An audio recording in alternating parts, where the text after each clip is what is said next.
Good evening, ladies and gentlemen, and welcome to Meadowbrook Park at the corner of Stadium Drive and Main Street on the South Union Township Sports Network. We're as grateful as always to be here tonight. If you're watching this game on Breezeline or Armstrong Cable, we'd like to let you know that South Union Township Sports Network games and programs are now available live online. It's easy to find. Just log on to youtube.com and search South Union Television to find the archive broadcasts, or follow the South Union Township Sports Network on Facebook for live games, facebook.com/South Union TV. Cubs and Cardinals tonight.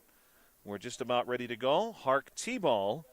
Joshua Scully and Bill Dice with you tonight. This network is a cooperative venture between Township Supervisors Bob Schiffbauer, Rick Vernon, and Jason Scott, along with Armstrong and Breezeline Cable and our friends at CUTV, including Gary Smith. Just as a reminder, every batter gets 5 live pitches before the tee is brought out. And after that 5th pitch, the player will have the option to hit from the tee. Cubs are treated as your guest here tonight, so they'll bat first, and this is Theo Beagle. Cubs under the direction of Timothy Tanner. They are sponsored by Family Ties.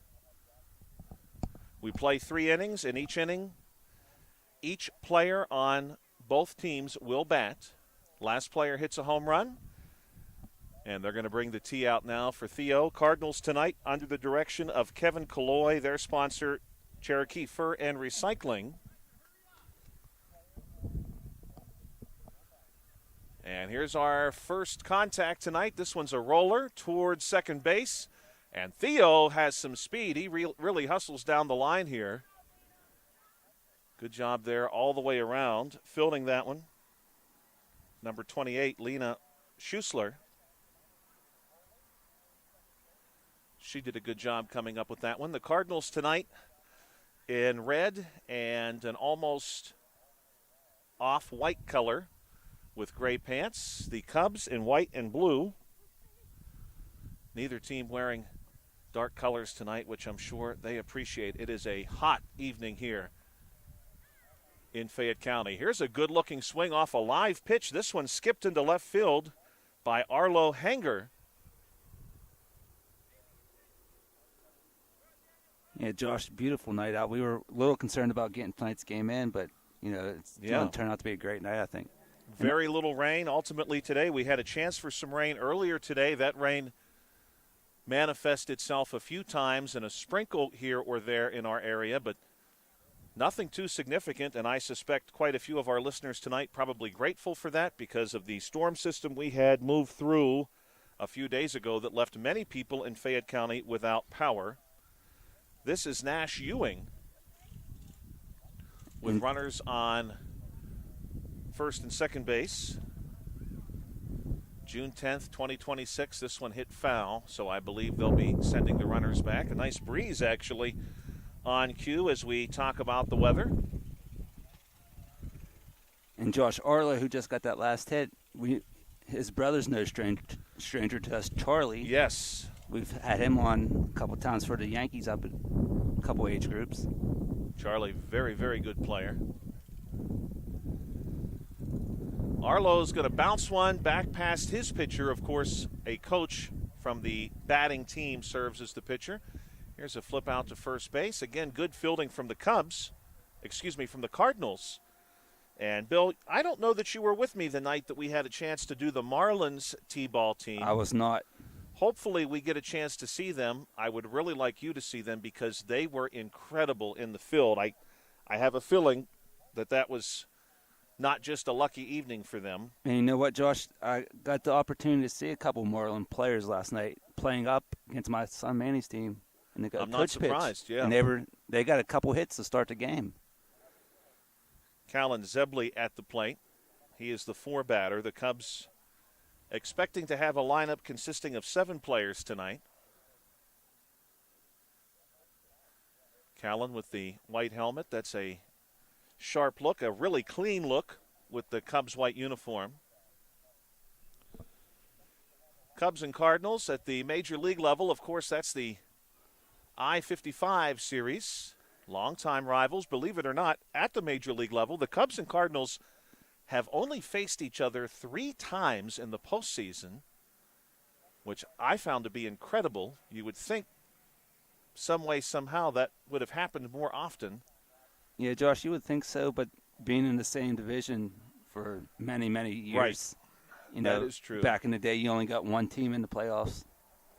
Yeah, so it would have had to be more recent. Not like now, half the league gets in. Right. Let's hope that helps out the Pirates.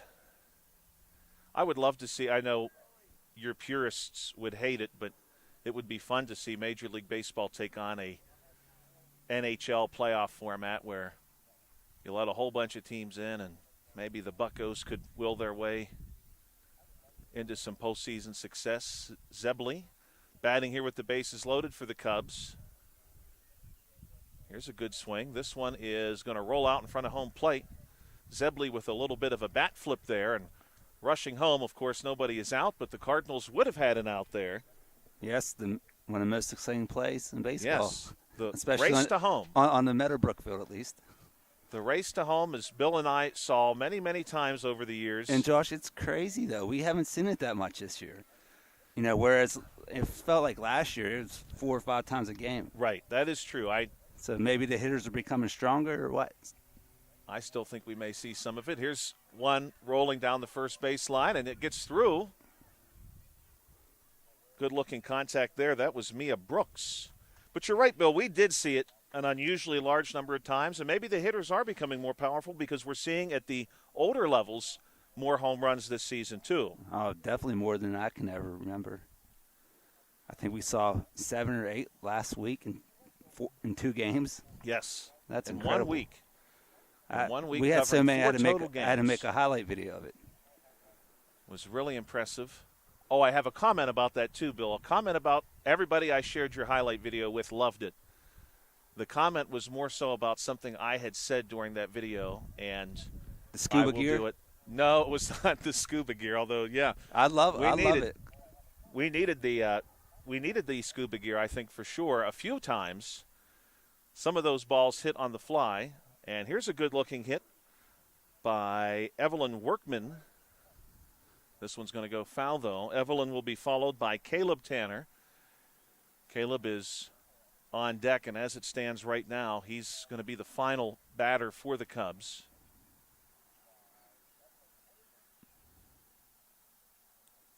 And this one is hit well down the third base line.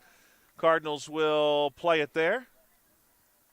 Good contact. The Cubs have had quite a few good hits here in this top of the first inning. You know what, Josh? She had some good-looking swings, too, so I knew if she hit one, it was going to go a little bit of a distance.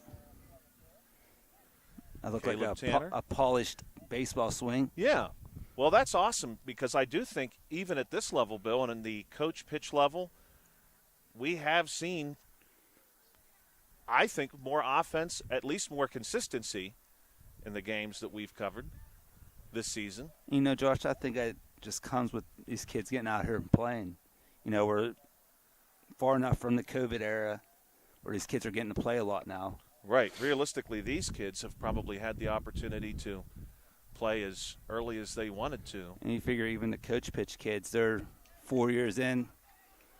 That's going to hit the grass. Yeah, this is going to be a genuine home run by Caleb Tanner, who hits one into center he's field. Flying. And he is on the move. Caleb around the keystone already. Don't pass him up. Good work there by Caleb.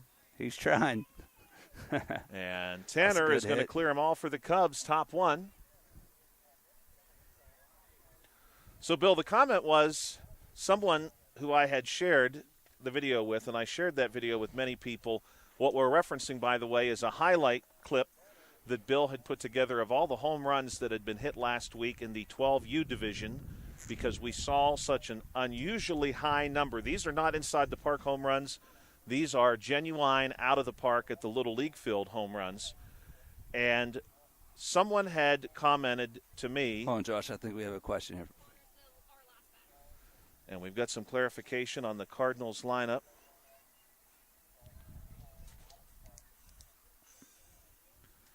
I appreciate that, certainly. I had said during one of those home runs that there was at least 15 feet between the fence and the lake. and someone had said, you need to take a tape measure out there and measure it because it's a lot more than 15 feet. And as I thought about it, because at one time I did cut the grass for the club, and the area around the lake was covered in that. Right. And when I thought back to that, I got a mower stuck over there one time. So there is a lot of space between the fence and the lake. So tonight I'm going to go home, get my tape measure, and come down. So I'll let you and Carl are going to be doing the games tomorrow night, so I'll let you know. So we can get an accurate read on the distance from the fence to the water. Because apparently, it's... You're chipping people off on their distance is what they're saying. That's exactly... They're saying those are 260 feet home runs, not That's 240 exactly the feet. point, yeah, because I'm thinking that the more I've thought about it, maybe there's 30 feet there. And if there's 30 feet there, those home runs are now 260 or more feet, which is pretty impressive. Yeah, especially for the age group. Daniel Johnson will get us started for the Cardinals. Bottom of the first inning, triple header here tonight. Up next, we've got the Orioles and the Diamondbacks. And we will conclude tonight with the Pirates and the Rangers at Meadowbrook. Johnson's going to hit one back toward the pitcher. Well played here by the Cubs, and Johnson is going to make it down to first base. Some good hustle defensively there from the Cubs. That's Arlo, who we mentioned earlier. He's playing first base right now. And his brother, Charlie. Charlie plays first base as well. Yeah. Must be a family thing. Charlie's really good. I enjoy watching Charlie play.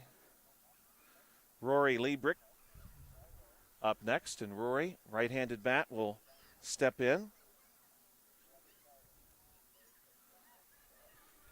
This one's going to be a roller back to the pitcher, and a roller indeed back to first base.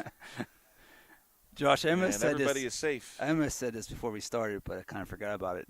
If anybody needs to change their mood to a better mood, just turn us on here for a little bit. Oh, yeah. If you can't smile watching these games, something's wrong. Bailey Such at the plate.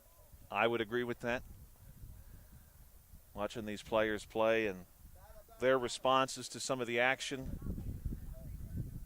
And, Josh, that gave us a new meaning to the word strike. Right, that's true. That is a very good point. There's some bowling application tonight in our T-ball game. Such will be followed by Ledger Kaloy and Lena Schussler. Then, as of right now, Connor Burke will be the final batter for the Cardinals. Tee brought out. This one is going to be hit well off the tee. And this one rolls down the first baseline and then ultimately into right field. Good contact here for Bailey Such. Bases loaded full of Cardinals now. All time at the major league level, the Cubs and the Cardinals have played essentially 2,500 games. The Cubs have won 1,290. The Cardinals have won 1,236, and they have tied 20 times. That's a lot of baseball games. Of course, the Cardinals and Cubs, not unlike the Pittsburgh Pirates, historic franchises that have been at it a long time. Here's one picked off the dirt and rushing over to first base as Kaloy gets there. The Cubs again doing good work in the field. And, Bill, what I like about this that we have seen at the T-ball level, and I think you maybe had mentioned it before, defensively the players are much more aware of what they should do with the baseball when it is hit at them. There's less uncertainty in that regard. This is Schussler, Lena. And Josh, that's great to see. They're out here at a very young age learning the game, learning how to play. I just had a conversation with Manny yesterday about this. What are you thinking before the ball is hit to you? Right. You got to be thinking, what will I do if it's hit to me? It looks like some of these kids are already thinking that way, so that's awesome. This one is going to be popped up into the Cardinals' dugout. Lena did a nice job in the field for the Cardinals' top one. Now she's going to bounce one toward the second baseman. Knocked his glove off. That was the Terry Mulholland special there. I thought he was going to jam it in his glove and toss the glove and ball to first base. Yes.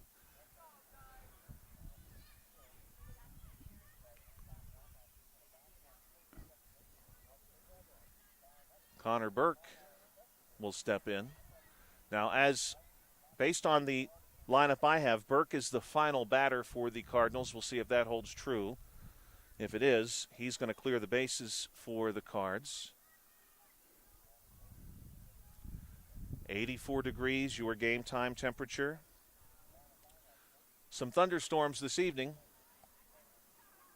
I know we had quite a bit of storm damage from our previous round of storms in Franklin, Dunbar, and Stewart Townships. I had a chance to see some of the damage in Stewart Township first person when my wife and I took a drive to Ohiopyle State Park Monday evening. This one fouled off, and there were quite a few down trees, some roads that were closed. Crews out even in the evening trying to remedy that problem. Burke's going to roll one back to the pitcher, and here's the race to home plate. But Burke is going to touch them all, and that's going to do it for the Cardinals here in the bottom of the first inning. Good work by the Cardinals. Good work by the Cubs, too. Really, offensively and defensively, both teams looking strong there in that first inning of play. Cubs, again, sponsored tonight by Family Ties. Their coach is Timothy Tanner. The Cardinals, sponsored by Kevin Colloy. Their sponsor is Cherokee Fur and Recycling. Happy birthday today from the South Union Township Sports Network to one of the all-time greats in the history of American football and the history of the NFL, Dan Fouts, born Dan today Fouts. in 1951. Yeah, Dan Fouts is a great guy, Josh. I've heard good things about Dan, and guy. It's crazy when you look at his career numbers. He was not unlike Dan Marino, who I know was a bit later, a few years later. Fouts in 1979, 1980, 81, and I believe 83. He dealt with some injuries in 82. In those seasons, he put together numbers that would fit in today's game. Yeah, I mean, I really would like to see what he would do today, because those numbers he put up back then were just simply amazing. Right. They were incredible numbers. He had a couple of seasons consecutively where he threw well over 4,000 yards and had some seasons where he put up some significant touchdown numbers too. I'm looking here, 4,800 yards in 1981, 4,700 yards in 1980, over 4,079. As far as his touchdown numbers go, back-to-back seasons with at least 30 in 80 and 81. And, Josh, you got to think, too, back in those days, your defensive penalties were a lot more players in the play a little secondary rougher. could, You could play a get little away rougher, let's say, with a lot more so, than they could now. Yes.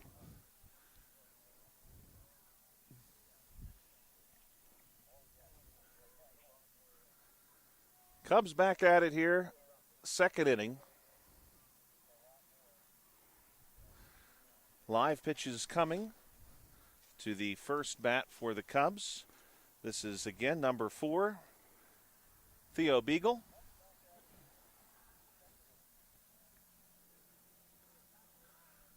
And as any of these coaches will tell you, the live pitching portion of this is not as easy as you would think it is. These coaches are really trying to find that best possible spot, and that is easier said than done.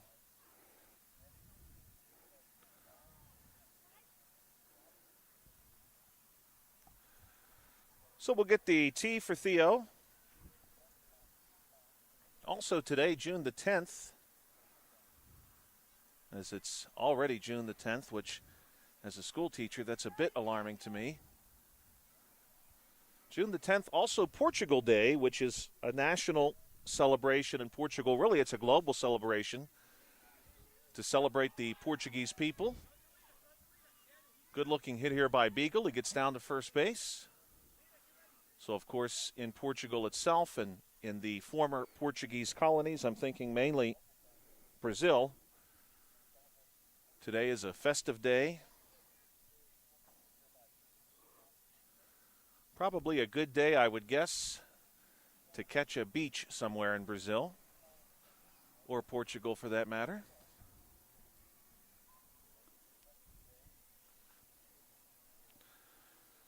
Arlo Hanger will bounce one down the third baseline, and this one's actually going to roll through to left field. And everybody's safe for the Cubs. Good-looking piece of contact there.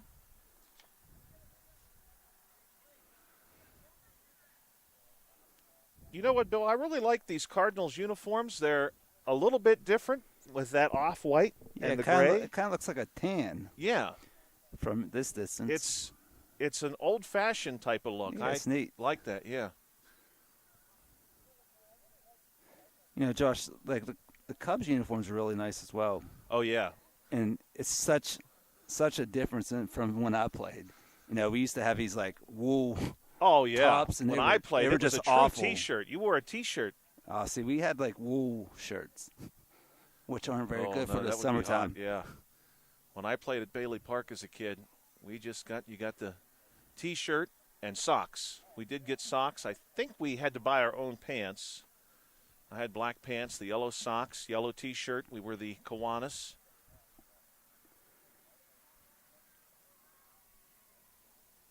This one's going to be fouled off. Back then, Bailey had the Kiwanis, the Firemen, and the Teamsters. And we not only played each other, but you'd play in some different leagues. We would play teams from Greene County, play some teams from the Smithfield-Fairchance area. This one's going to be rolled back to the pitcher as we get a gust of wind here. And hustling down the first baseline is Nash Ewing. You know, Josh, I was thinking about this the other day. You know, speaking of Smithfield-Fairchance, there's a travel team out of Fairchance, the Runners. I've been seeing Facebook posts. Apparently they're really good. But I was thinking I kind of like the unique team names compared to the major league teams. But then I was like, well, which one do I like better, though? So it's hard to say, you know, it's hard to choose one. So I think the, you know, unique team names are kind of cool to your area. Right. I do like that as well. And we have some of that. I believe HARC softball, they pick their own names. Yes. Bases loaded for Callan Zebley.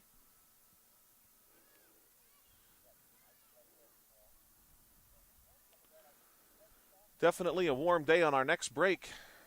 Going from top two to bottom two, we'll do your South Union Township Sports Network weather forecast.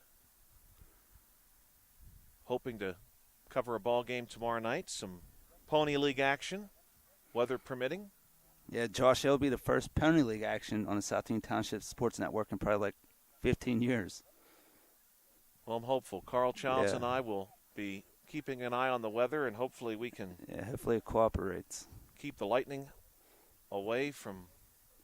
But if anybody can get it done, I know you and Carl can. Dream team.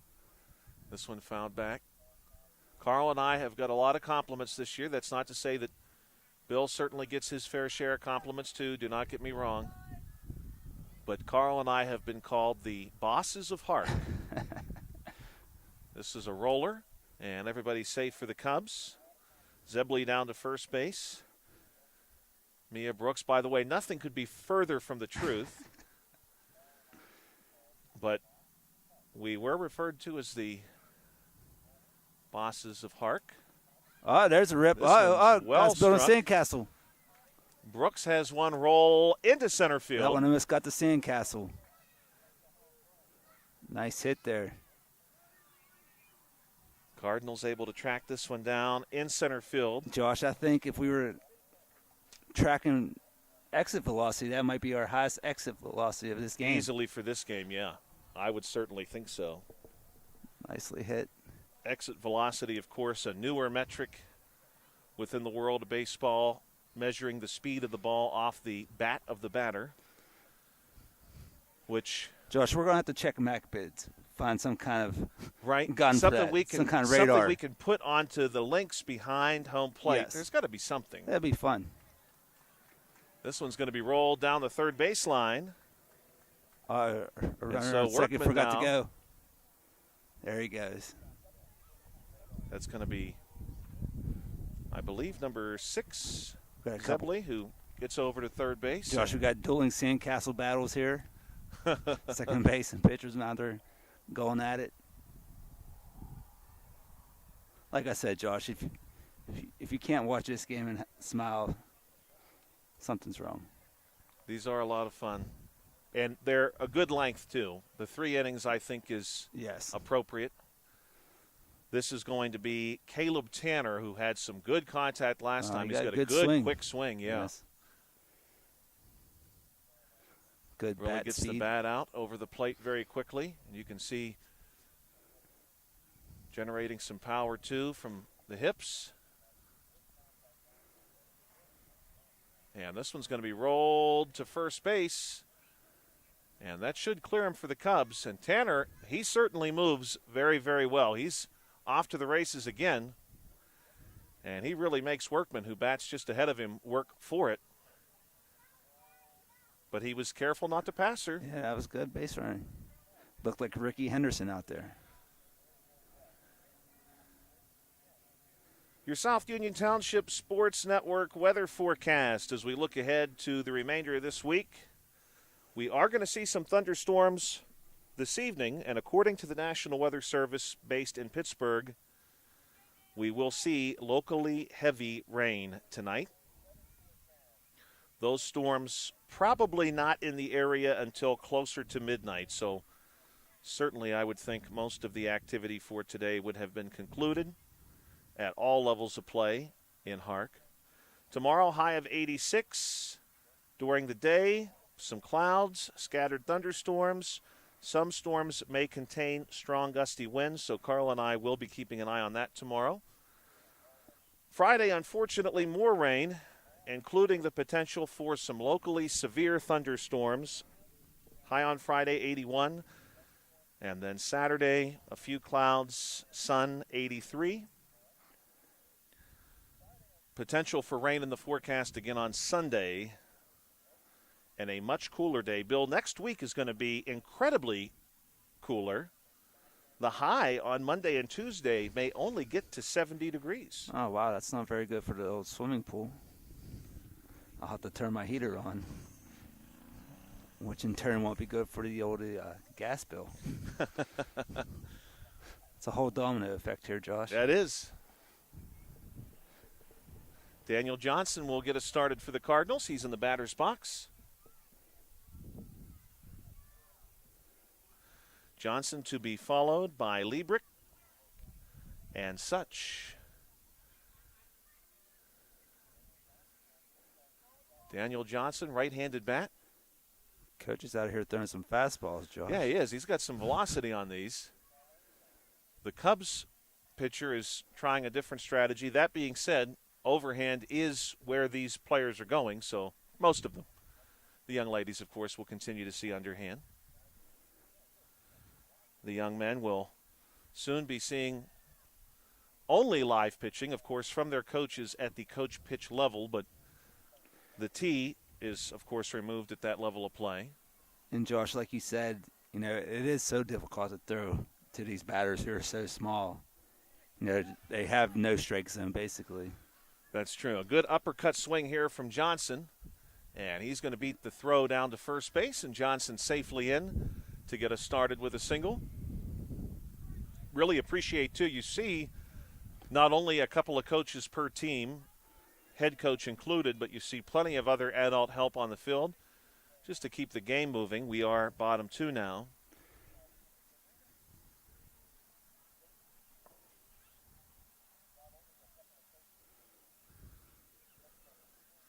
Rory ready to go.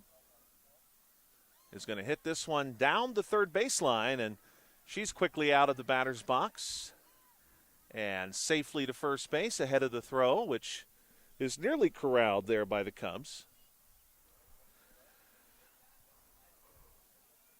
We should see Bailey Such next. Happy birthday from the South Union Township Sports Network to Elizabeth Hurley, born today in 1965. And also, today is the birthday of Kate Upton. I would guess that you've probably heard of one of those two. Elizabeth Hurley, a long acting career, of course.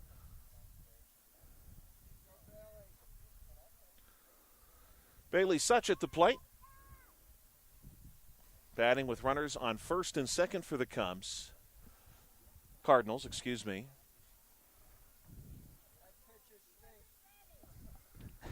There's some criticism here from the spectators. Heckling the pitcher. Concerning the pitcher for the Cardinals.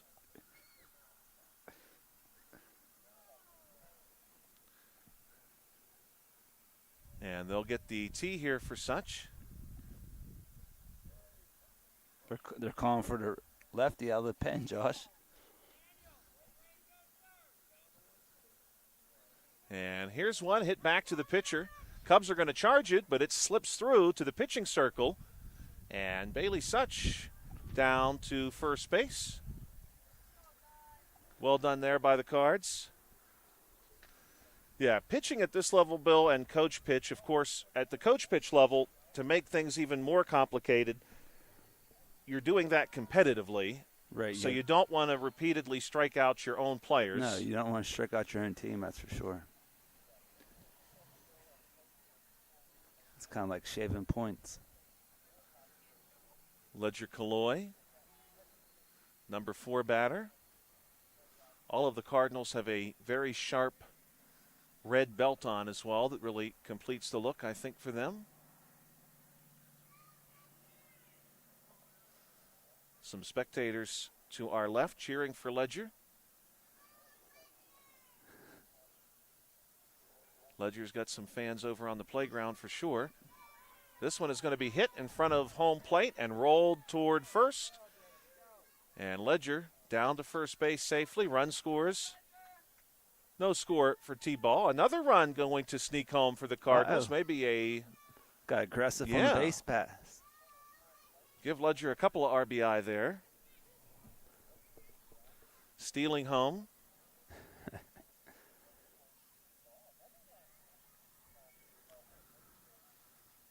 Schussler will step up. She's a lefty. Lena will bat with runners on first and second. Look at this one. Hit off the dugout and into foul territory. A couple of spectators over here in the shade.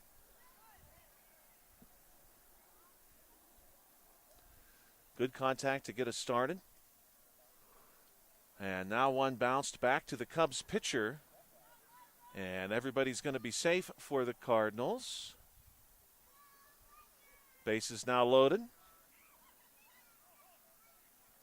And we should be seeing Connor Burke.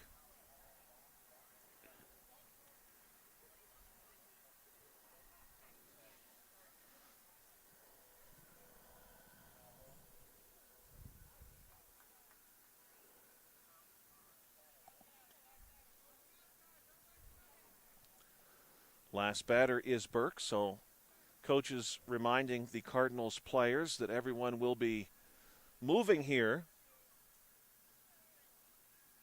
for the Cardinals.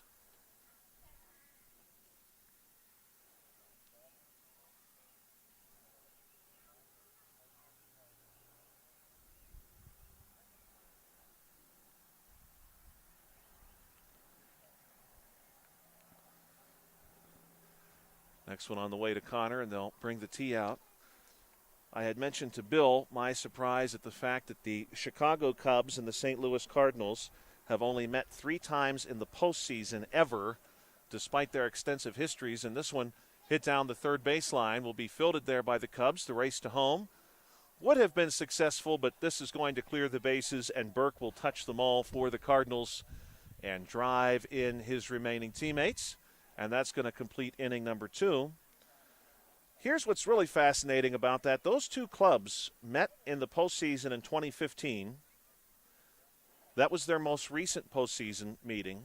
And Bill had said, and I think appropriately so, due to the format of the Major League Baseball playoffs for a very long time, it would have been essentially impossible for the 2 of them to play each other.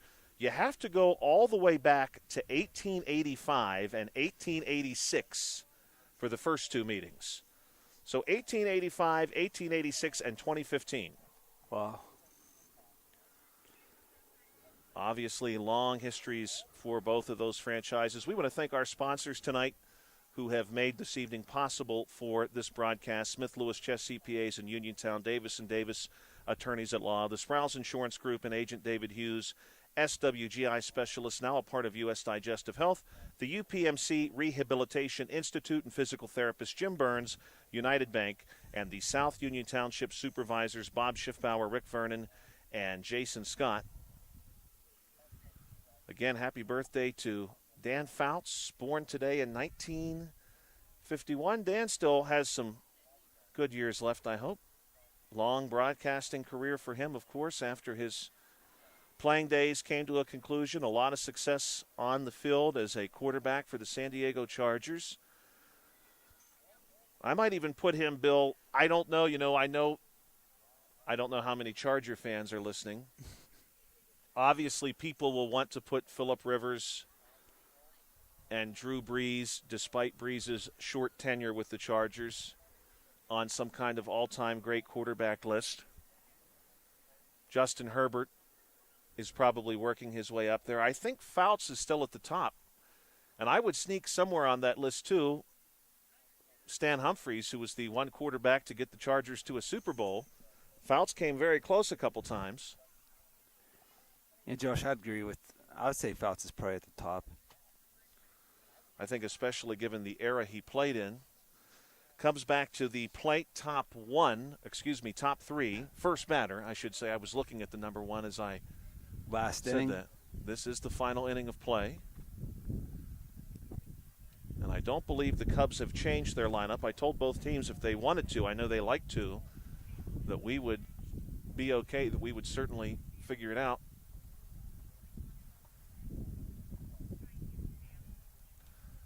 Theo Beagle at the plate. Theo's a lefty.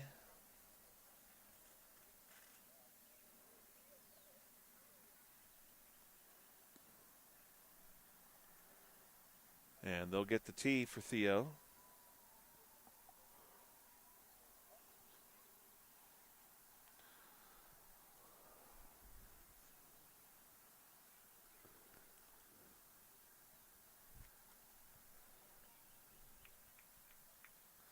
And Theo's going to bounce one in the direction of the pitcher. And Theo hustles down the first baseline. First base umpire gives him the safe signal. That means we'll see Arlo. Arlo is ready to go. If you're watching this broadcast in the future, today is June 10, 2026, day 161 of 2026, 204 days to go.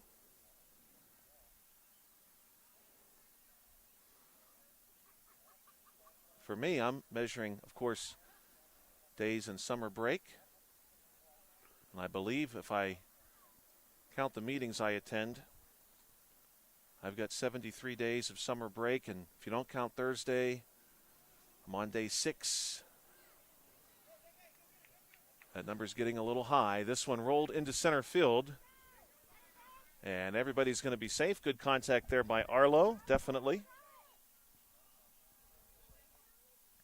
Coming up next, the Orioles and the Diamondbacks.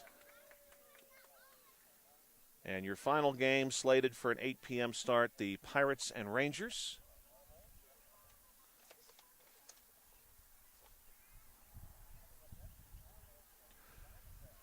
Nash Ewing, the lefty in the batter's box.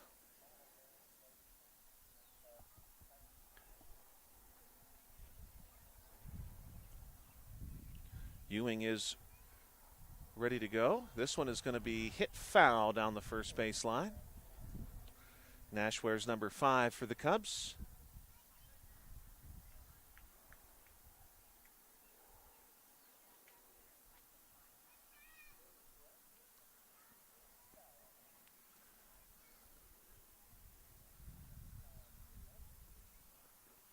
Cubs pitcher was keeping a couple of extra baseballs in his pocket there.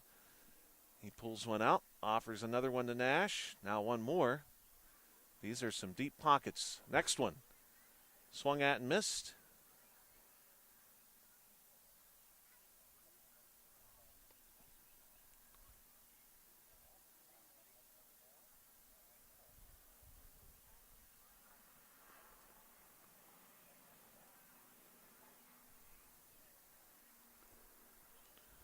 Trying to find a good spot here for Nash to drive one, and he will. And this one is hit toward shortstop. Well played there by the Cubs. Everybody's going to be safe.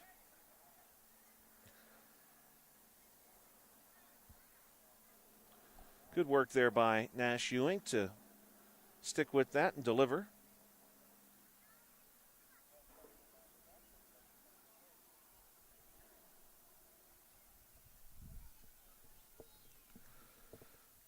Colin Zebley now, the number 4 batter for the Cubs. He'll step in.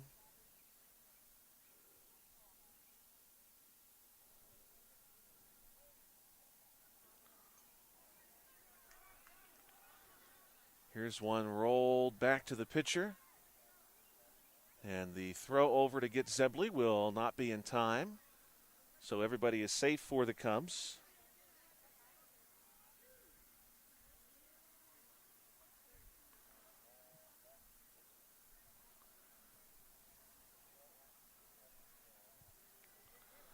Mia Brooks will step in. Mia wears number 27 for the Cubs, right-handed bat. Bases loaded for the Cubs.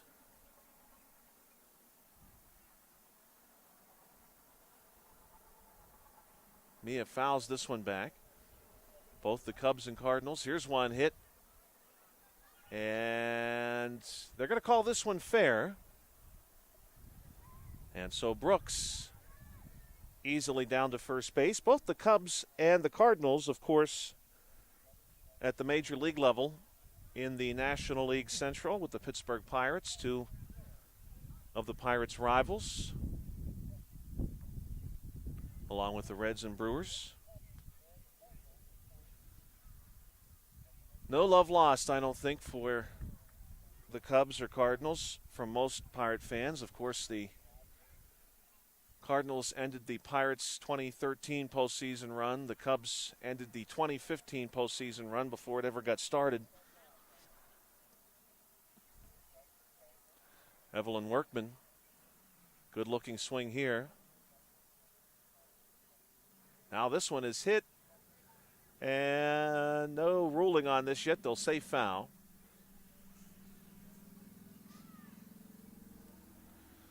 Not too many people on the sheepskin trail this evening. We saw a few early.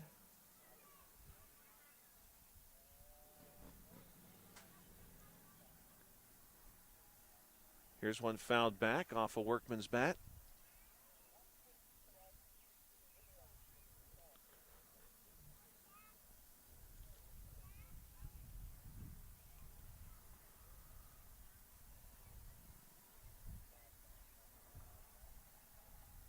And they'll get the tee for Workman.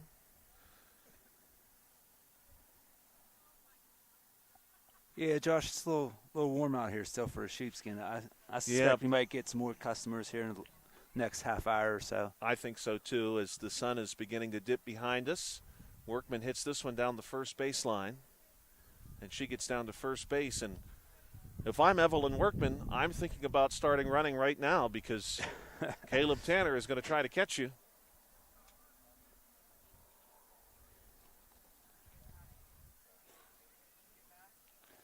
Caleb taking a couple of warm-up swings.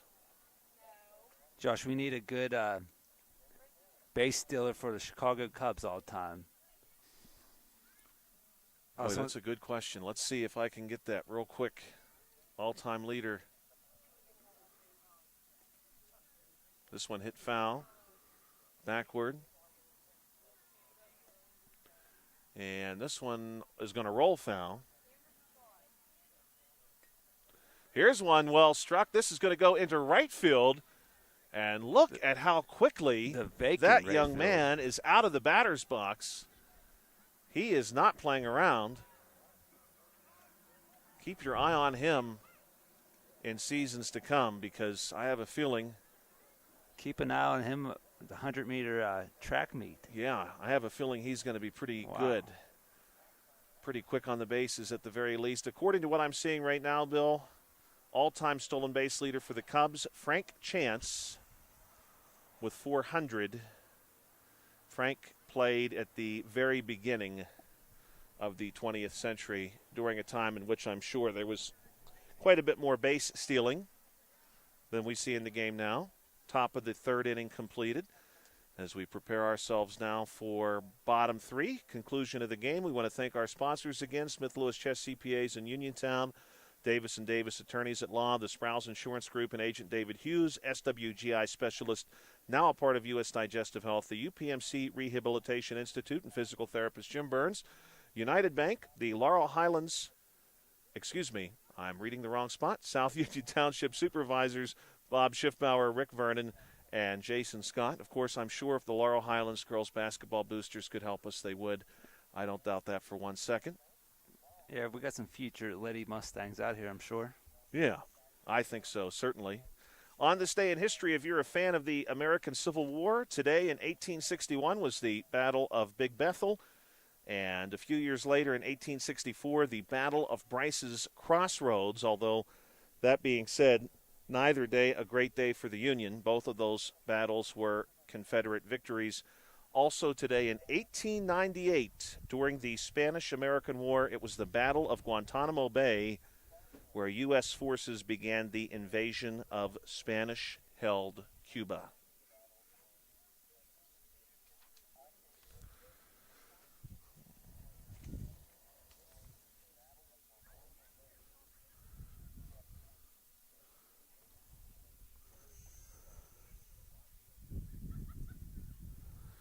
Cardinals are ready to go, bottom three, and we're going to see number 2, the right-handed hitting Daniel Johnson to get us started. Daniel will be followed by Rory and Bailey. 6 batters in this Cardinals lineup.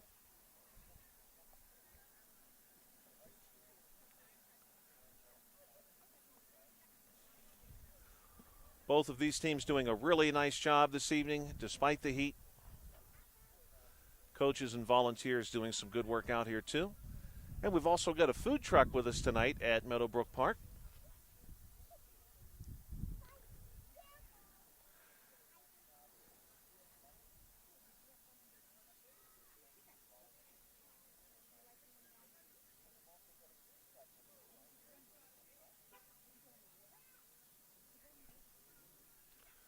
Johnson now hitting off the tee.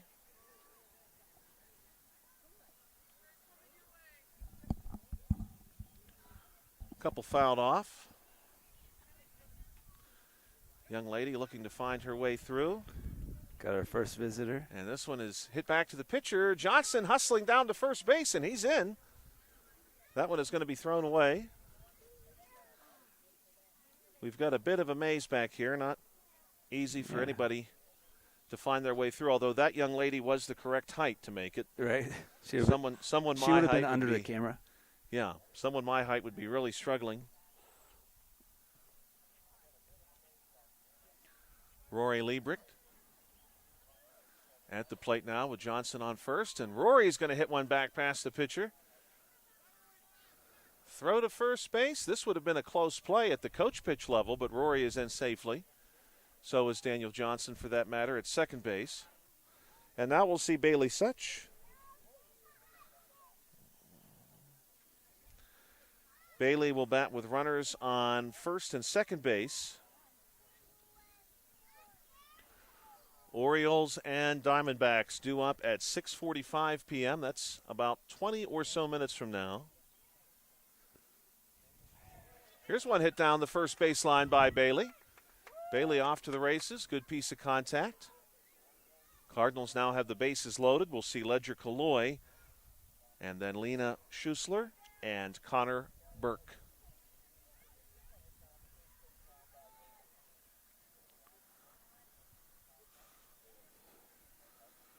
Orioles and Diamondbacks. That's probably not one that's happened too often at the major league level. Pirates and Rangers, probably not too often either. Speaking of Frank Chance, who is the Cubs' all-time stolen base leader, as I have that number in front of me, he was a member of the Cubs when they were still known as the Chicago Orphans.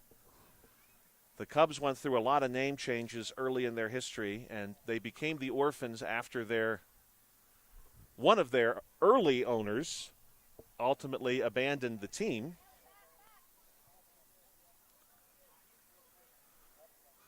considering they became the Chicago Cubs, probably not a great idea. This one rolled back to the pitcher.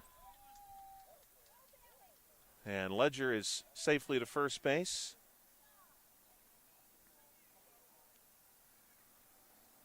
Cardinals and Cubs, bottom three. Joshua Scully and Bill Dice with you tonight. Diamondbacks and Orioles slated to begin sometime in the ballpark of 6:45 p.m.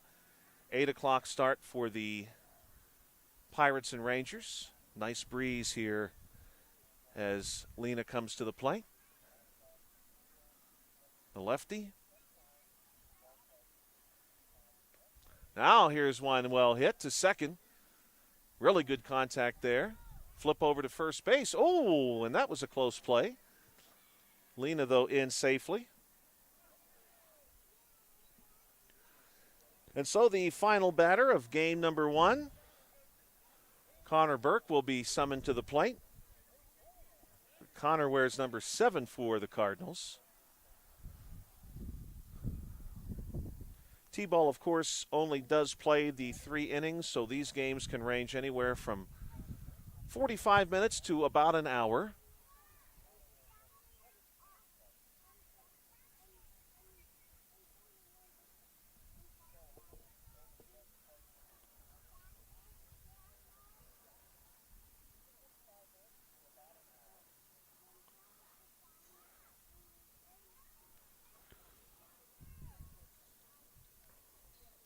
Burke looking to clear all the bases for his team, and this one is going to be ruled fair, and Burke is going to touch them all.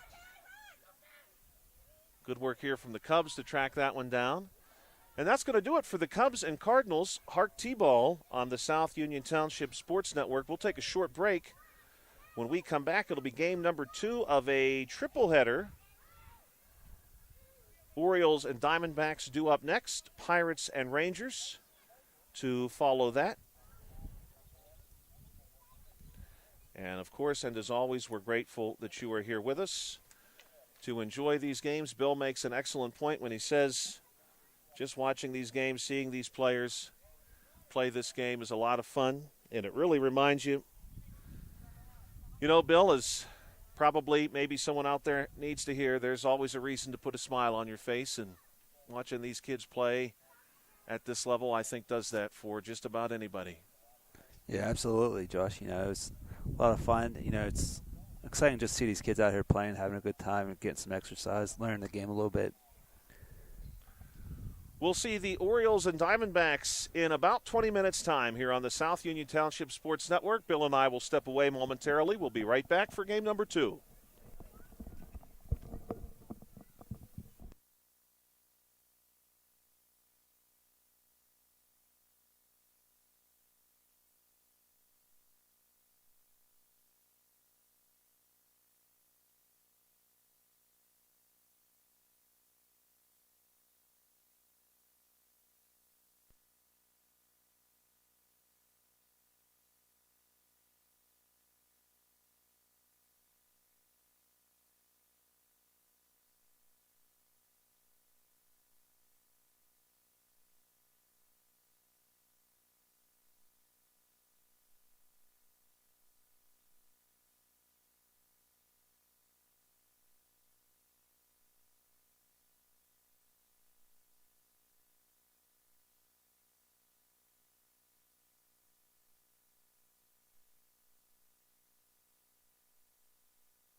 Good evening again, ladies and gentlemen, and welcome back to Meadowbrook. Diamondbacks and Orioles HARC T-ball coming up. We were slated for a 6:45 p.m. start. We are just momentarily behind that.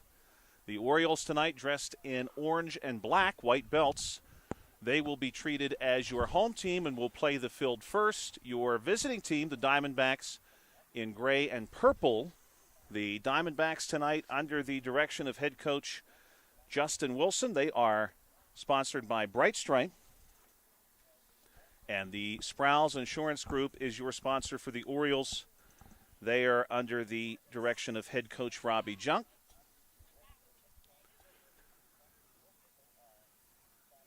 And just as a reminder to anyone who is joining us, each batter will see 5 live pitches. Then we bring out the tee. Everyone bats each inning. This is going to be Allie getting us started for the Diamondbacks, Allie Hogan.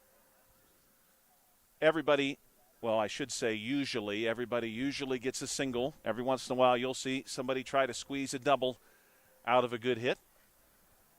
Then, of course, Josh, our last batter, we call him the home run hitter. That's right. They get to touch them all. Last batter of each half inning hits a home run. We play 3 total innings. HARC T-ball tonight, triple header. This is the beginning of game number 2. We just saw the T-ball equivalent of the I-55 rivalry between the Cubs and the Cardinals. Joshua Scully, Bill Dice here with you tonight on the South Union Township Sports Network. Thanks as always for checking us out. Tomorrow night, weather permitting, will be just a short distance from here at Mulholland Field for some Pony League action, as Bill reminded me in the first game. And here's a hit by Allie, a roller, back to the middle of the infield. This one sees its way through, and Allie safely down to first base. Bill reminded me we have not really recently done Pony League, and the 2 HARC Pony teams will play each other. Yeah, it's been quite a while. We've been getting some good feedback here tonight, yes, Josh, about the broadcast. I heard a couple people excited about this game being broadcast, so I'm happy we can do this for the community. Yeah, absolutely, and we did share the link with a few individuals here tonight on the Diamondbacks side and the Orioles side, so we were grateful for that. Kean Kennedy at the plate right now. You know, Josh, I just think about these kids here, like when they're our age, like how cool it's going to be. Like they'll go back and watch these games, you know. It'll be on YouTube forever.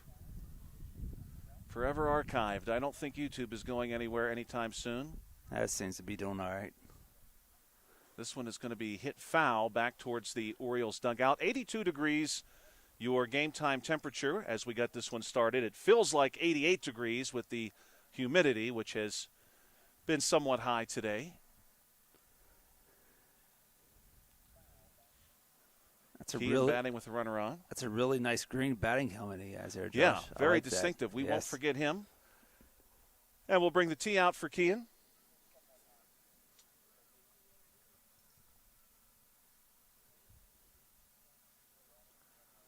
And Kean hits one off the tee very well. And this one's going to find its way all the way through to center field. So the Diamondbacks have runners on first and second base. We want to remind you, too, if you want to check us out in the future, Facebook, YouTube, search South Union TV. We're easy to find from that point onward.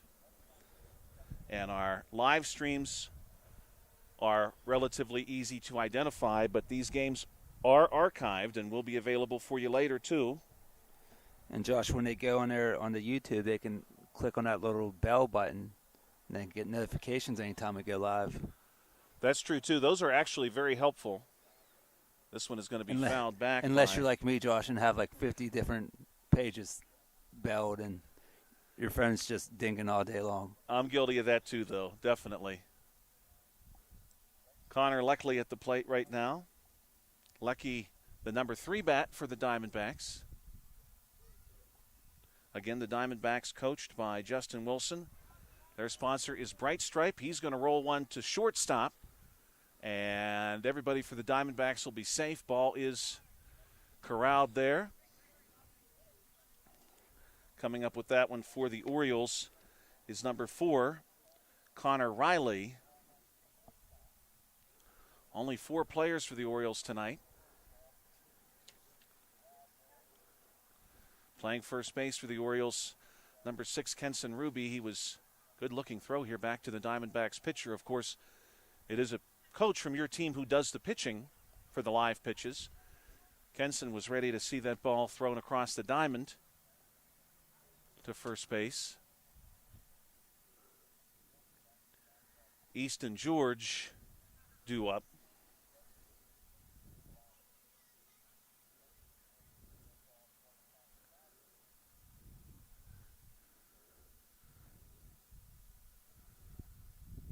Diamondbacks coach is doing a good job here trying to give each of these players a chance to hit that live pitch. Of course, the next division up after this one is coach pitch. And again, you have a coach pitching to you then, but ultimately you're playing competitively at that level or for a score. No score kept here for T-ball. And I know the coaches really try to be precise and give their batters the best possible chance. You see some of that happening right now.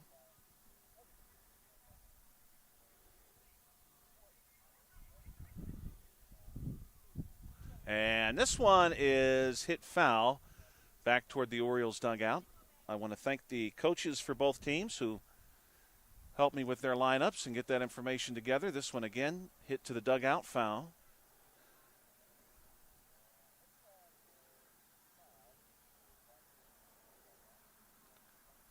And that will get the tee for Easton George. Easton had some good contact there, Josh. Yes, he did.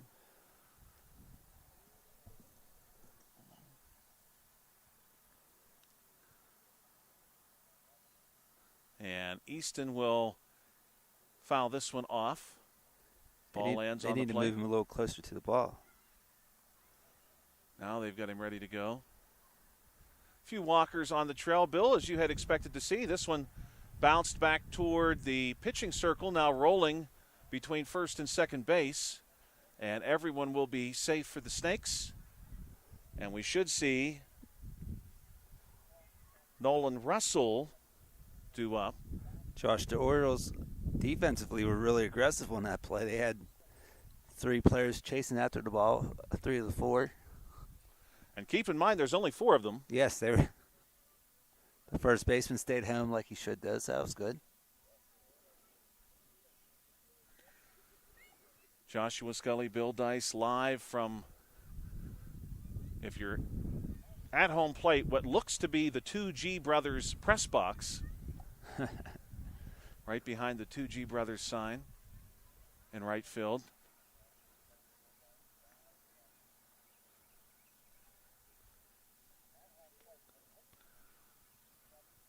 Nolan Russell hits one hard to third base. This one skips over a glove and gets into left field. And the Diamondbacks will keep the bases loaded. Strong contact there, definitely. Yeah, got it all the way to the outfield grass.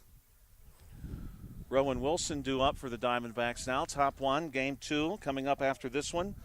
Pirates and Rangers. Final game of the day.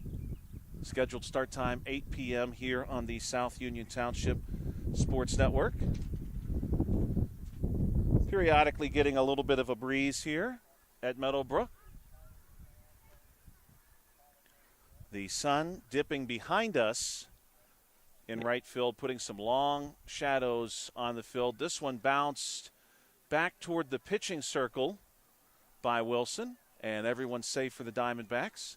And that should bring up the Diamondbacks' final hitter for the top of the first inning, Teddy Vaughn. Teddy wears number 54 for the Diamondbacks, and as Bill mentioned, final batter in each lineup hits a home run, clears the bases, and we move into the bottom of the frame. In this case, the Orioles will come to the plate. No score for T-ball. Nobody is out. Even if you see defensively some of the teams working toward that, the player gets their base. Getting some shoes tied here. Yeah, Teddy looked like he was trying to kill a bug down there, or a spider maybe, Josh. Maybe it was the one that got you. Yeah, maybe it was the one that got me. He's trying to get your revenge. Trying to avenge me. I appreciate that.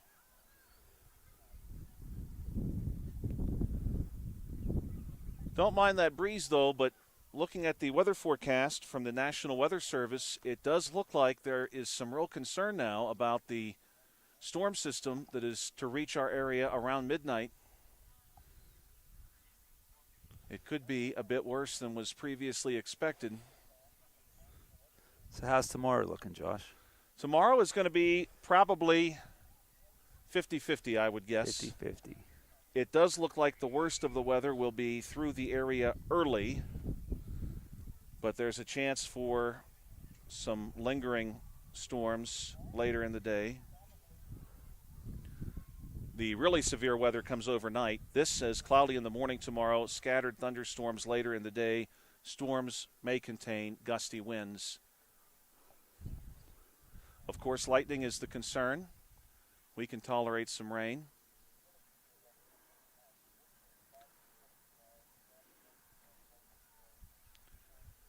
And they'll get the tee for Teddy.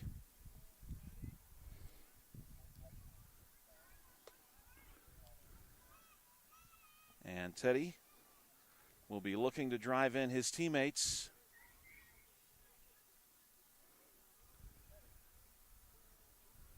And this one will be hit down the first baseline. Kenson Ruby up with it. Good work there by the Orioles, but the Diamondbacks will touch them all.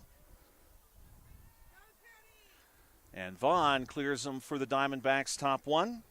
Orioles will have just the 4 players come to the plate, bottom one, when we resume the first inning, with the Orioles coming to the plate for the first time.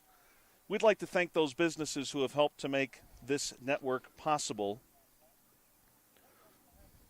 And we want to thank those businesses now.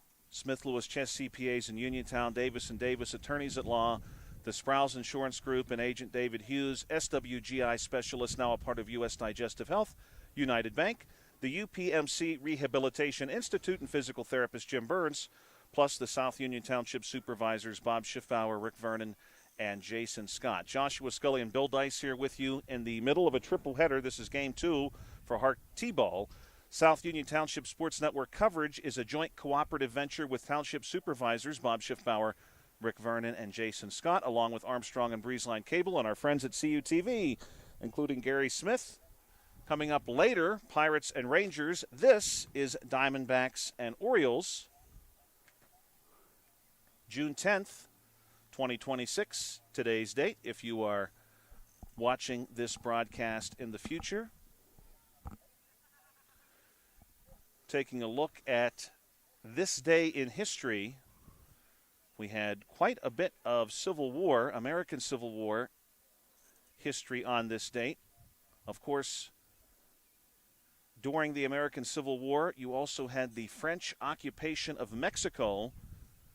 And on this date in 1863, Mexico City was captured by French troops.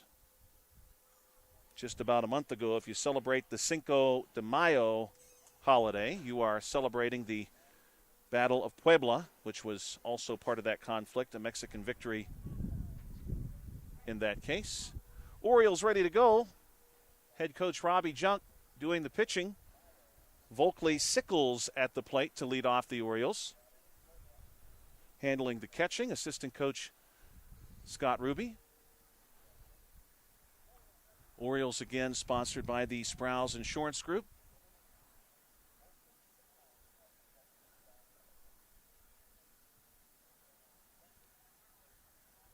Sickles a couple of good swings here, but they will get the tee, and Coach Ruby will move that over home plate for Volkley. And Volkley is going to skip one to first base. And Volkley moves well down the line, so he's easily in. JoJo Davis will bat second, Connor Riley third, Kenson Ruby, your cleanup and final batter for the Orioles.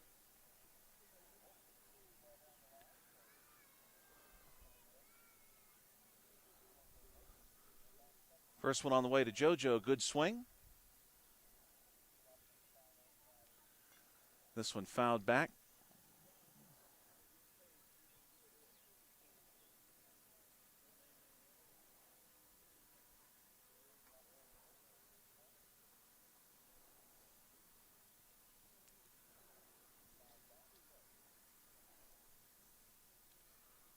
Here's one well struck by JoJo. That one gets deep in the infield, nearly to the outfield grass.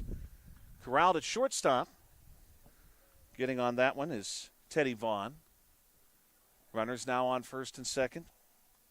Davis, who wears number 11 for the Orioles, safely down to first base. Connor Riley now at the plate. Kenson Ruby right now taking some practice cuts in the on-deck circle.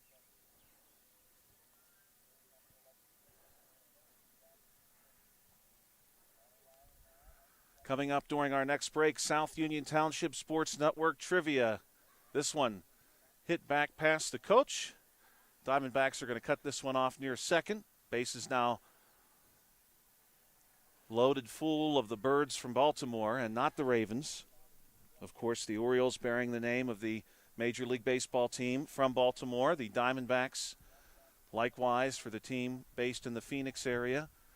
The Arizona Diamondbacks. Here's one hit well by Ruby, and they'll call that a fair ball just down the line. And Kenson Ruby is going to clear them all for the Orioles on a well-struck ball. And that's going to do it for inning number 1 as the Orioles clear the bases. And just the 4 Orioles tonight, but they did a nice job. Just enough, Bill, to load the bases and drive everybody in. Yeah, a little inside of Park Grand Slam. And we've got inning number 1 on the books here for game number 2. And we're ready now for some South Union Township Sports Network trivia. So here's how we're going to do this for Bill tonight. This is a slightly different structure to a form of question we used last week for Bill. Bill, I've got a screen showing me the all-time home run hitters in Baltimore Orioles history. So I thought we would let you just keep throwing out names until you got 3 strikes. Okay. As long as the player is in the top 10, it does not count as a strike, and we'll see if you can't load the proverbial bases and hit an inside the park grand slam for yourself. Oh, man. You ready? I'm ready when you are. Kyle Ripken. Kyle Ripken is number 1 all time, 431 home runs. Brooks Robinson. He's number 4 all time, 268. Eddie Murray. Eddie Murray is number 2 all time, 343.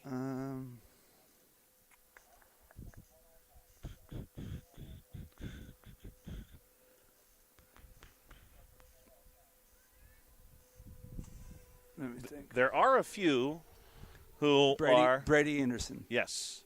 Where's I was going to say somewhat more recent. He's number 8 all time. Okay. Of course, everybody remembers. He had the 50, yes. The 50 spot. So. He hit 209 total. Okay. And he had that one tremendous season. Quarter of them in one season. That's right. Quarter of he his played total. for a good while.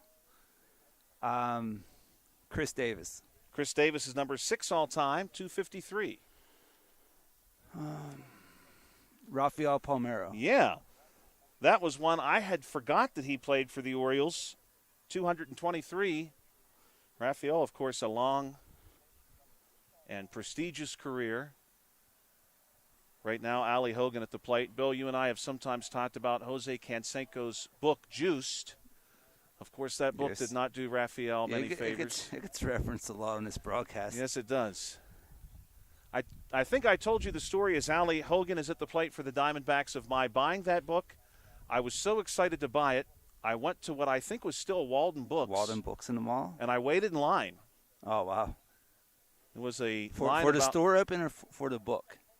I think for the store to open. Okay, I was going to say it couldn't be for the book. All right, let's see. Back to the trivia. You're off to a good start. There's not many left. Yeah, I'm kind of stumped now, though. I will forewarn you, there's one player that I have never heard of before who's on this list. Wow.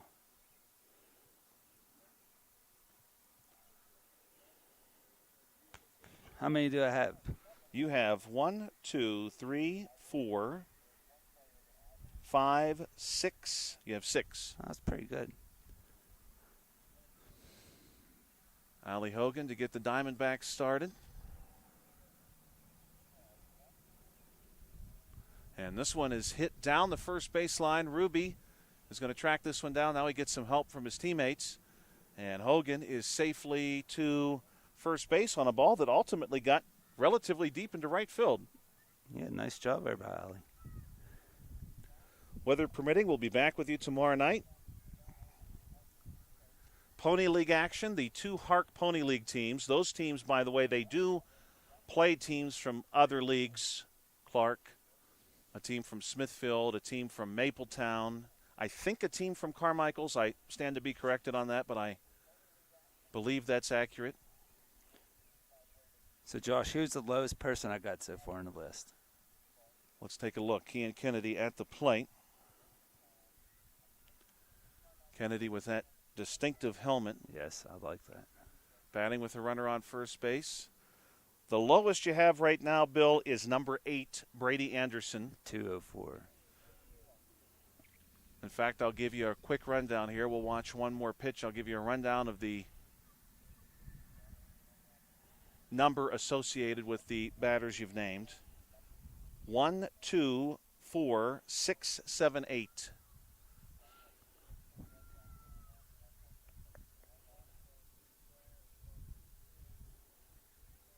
And it's the player who's listed at 3 that I'm not familiar with, unless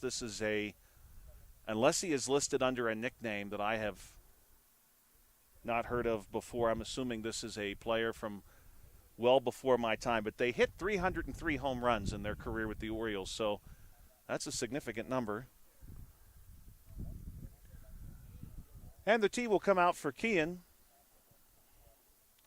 Kean to be followed by Connor and Easton. And here's one hit back past the pitching circle. Orioles up with it, throw onto first base. Not quite in time. Close play, though. Runners on first and second now for the Diamondbacks. Josh, is Gunnar Henderson on that list?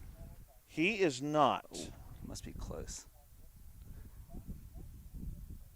I'll remove one for you, a player that I would have guessed that is in the top 25, but he's not in the top 10 or anywhere near it because he is, in fact, number 24. But he was one of my favorite players when I was a kid, and I would have thrown his name out, B.J. Surhoff. Oh, Surhoff, yeah.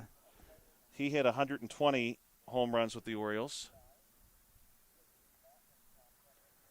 Connor Leckie at the plate now for the Diamondbacks. And look at this hit. Good exit velocity here down the third baseline. This one may get to the grass. It gets into almost to left field. Diving stop there by the Orioles. Diamondbacks able to load the bases. Josh, I give up. So we'll go in reverse order from 10 to 3. Number 10, Ken Singleton. Never heard of him. 182 home runs. Number 9, Ken Williams. Never heard of him. With 185. Number 5, Adam Jones. Oh, Adam Jones. 263. And number 3, I don't even know that I'm going to pronounce this right. Boog Powell. Oh, Boog Powell. Oh, yeah. You never heard of Boog Powell? I've never heard of Boog Powell. First baseman. Back in the 70s, I want to say. 303 home runs, so he must have been on those teams that Boog Powell, I believe. Took on the Pirates then, right? I believe he had a restaurant inside of Camden Yards, much like who's the Pirates player? Manny Sanguillen. Sanguillen, yes. Yeah. Much the same. Boog Powell. Boog's got to be, here's one skipped off the bat from Easton George. And Easton's down to first base. Boog's got to be a nickname, I'm assuming. That I couldn't tell you. I don't think that's his birth name. I would assume not. But Josh, I like that one. I was pretty proud of myself to get 6 you did out of good. 10. I got those 6 fairly quickly. So just, again, I had not heard of Boog before. Boog is, in fact, 84 years old, still with us. Actual first name is John, played between 1961 and 1977. So the Pirates went to the World Series twice in the 70s. He would have played in that series the first time through. Second time, 79. He would have no longer been with the Orioles. Yeah, 71. He would still been probably a pretty big part of that team. Yeah, I would think so. That would have been relatively early in his time. Here's one. Hit to near second base, and this one gets flipped over to Kenson Ruby, but everybody is safe. Josh, it was so funny right there. The batter with the lime helmet, I just kind of saw in the background of the video running to home, and it was like kind of like a ghost. I just saw the green helmet running. Yeah, that helmet is really distinctive. Is Nolan Russell able to reach first base there? Now we'll see Rowan Wilson and the Diamondbacks' final batter of their order on deck, Teddy Vaughn. Rowan's got a really brightly colored bat. This one is going to be hit back past his coach. Fielded, middle of the infield. Flip over to first base. And safe at first, Rowan Wilson. Nolan Vaughn down to second, maybe thinking about stealing third. Now he'll drift back. So Teddy Vaughn will come to the plate.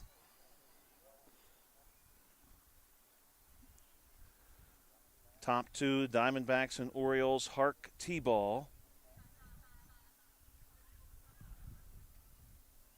Man, Josh, that food truck smells pretty good. I was just about to say that, Bill. I have not had dinner yet. No, about this time is when we start thinking about it, too.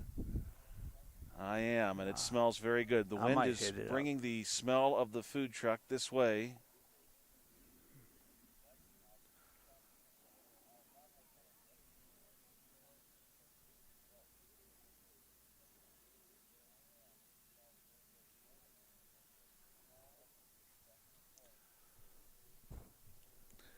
After Vaughn, and this one is sharply fouled off. After Vaughn has finished this at bat, we'll change sides and see the Orioles back to the plate.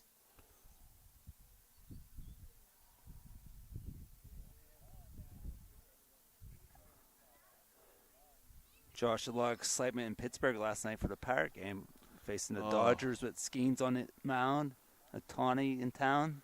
That was a tough one. Good start. A lot of excitement, though. I was seeing stuff all over the internet about it. Pirates really could stand to win a game. Then, of course, Paul Skeens made some big news. Yeah. This couple days, stopping by the Little League field. I hope he stops by here. Maybe tomorrow. That'd be pretty awesome. Off day. All right. Yeah, he could do that. Yeah, travel on down to Uniontown, Paul. Play some catch. But that was pretty cool. I thought that was pretty cool. That got some good publicity certainly for him, and Vaughn is going to hit one towards short and clear the bases. He's on touch and of course, them all. When you're Paul Skeens, you created memories for those kids they're going to remember forever, especially given that Paul certainly looks like he's on the course of becoming maybe one of the all-time greats. Oh, Josh, don't say it. And Vaughn is going to miss the tag. Yeah, he's in there. He's in safe. Yeah, Josh, the cool thing about the Paul Skeens, Little League Baseball experience was that, it wasn't set up by the Pittsburgh Pirates or anything. He was just driving by and just happened to stop, and thought that'd be something fun to do. Yeah, I agree. So that makes it even cooler than something that was set up by the Pirates. Some genuine surprise. Yeah. He did just out of the kindness of his heart. Off the clock, so to speak. Yeah. I'm remembering, of course, Bill, I'm sure you remember this too, not that long ago, the Pirates caravan that would come to the Uniontown Mall. Yes, I do remember that. And I would check out the Pirates caravan every year for many years in a row and wait in line. And Josh, do you remember the Pittsburgh Steelers basketball team coming locally? Oh, yes. To play games? That was always exciting. Did you play with us, Bill, when we played I them? did not. Yeah, we played the Pittsburgh Steelers, the Teachers Union. I actually managed to score in that game over James Harrison. Oh, nice. I might add. Of course, that was in my much younger days, and I think James was probably being very nice. I also, as we got the Orioles underway, and the first batter for the Orioles will be Vokley Sickles, I also got screened by Charlie Batch in that game, and I had my life flash before my eyes.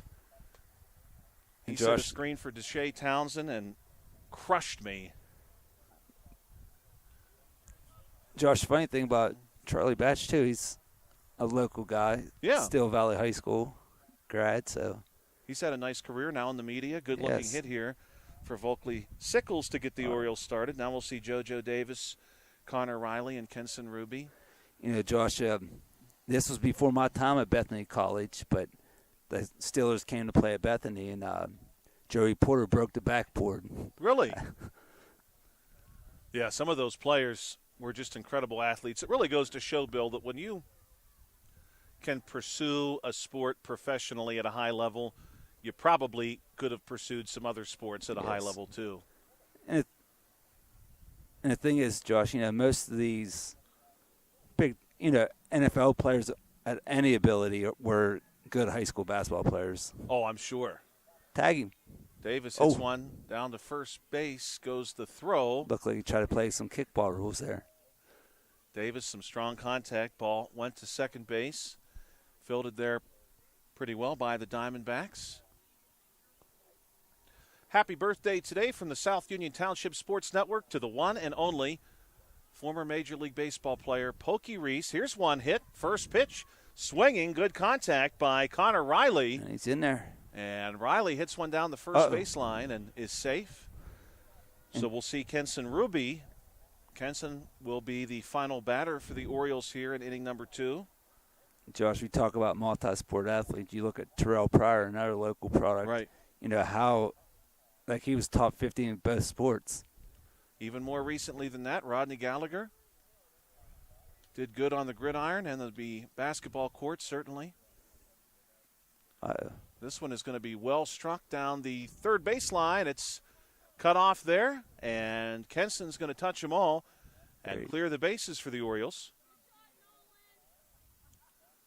Well done by the Orioles. Some good contact there without the tee needed. And we'll see now coming up inning number 3, Diamondbacks will return to the plate for a final time here on the South Union Township Sports Network. And then, of course, the Orioles will get their final at-bats too. Here's some celebrity birthdays today from the South Union Township Sports Network. Happy birthday, of course, again to Pokey Reese. Pokey's real first name, as a matter of fact? Calvin. Calvin, yeah. Calvin Reese, one-time Pirate. Happy birthday as well to Ken Singleton, who we just mentioned. Orioles home run, top 10 home run hitter all time. He was born today in 1947. Also, happy birthday today to Tara Lipinski. Many of you will remember Tara. She's celebrating a birthday today. More recently, as we look into the last 3 or 4 decades, we had mentioned in the previous broadcast, the previous game, happy birthday to Kate Upton, born today in 1992.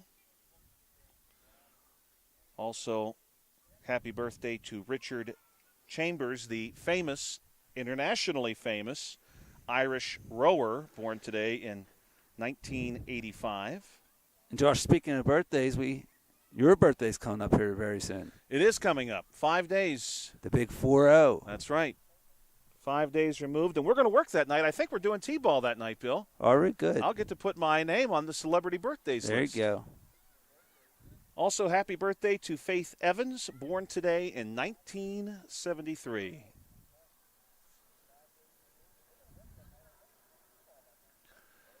Allie's ready to get us started. Allie Hogan, Kean Kennedy on deck.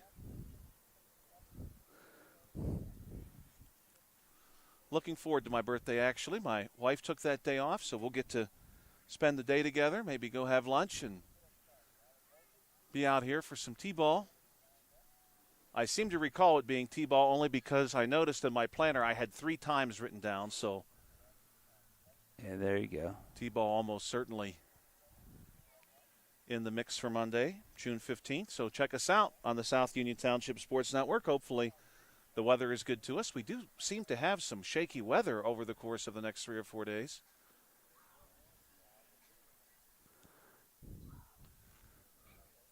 Next one on the way to Allie Hogan. Allie leading off the Diamondbacks again here in the top of the 3rd inning. Thank you, as always, for checking us out on the South Union Township Sports Network. Joshua Scully and Bill Dice here with you. This one hit on the ground. Kenson Ruby will charge out to field it. Now he's going to get some help. He retreats back to first base. Throw heads that way. Good piece of hitting by Allie.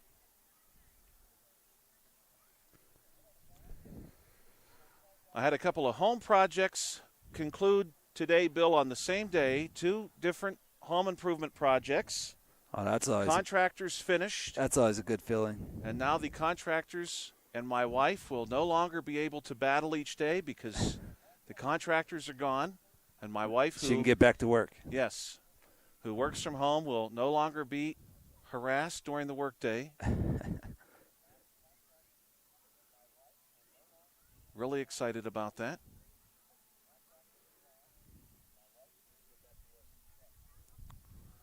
This is going to be Kean Kennedy with that distinctive green helmet.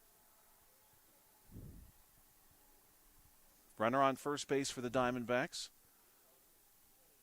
Of course, at the Major League level, the Diamondbacks are a relatively new club in Major League Baseball.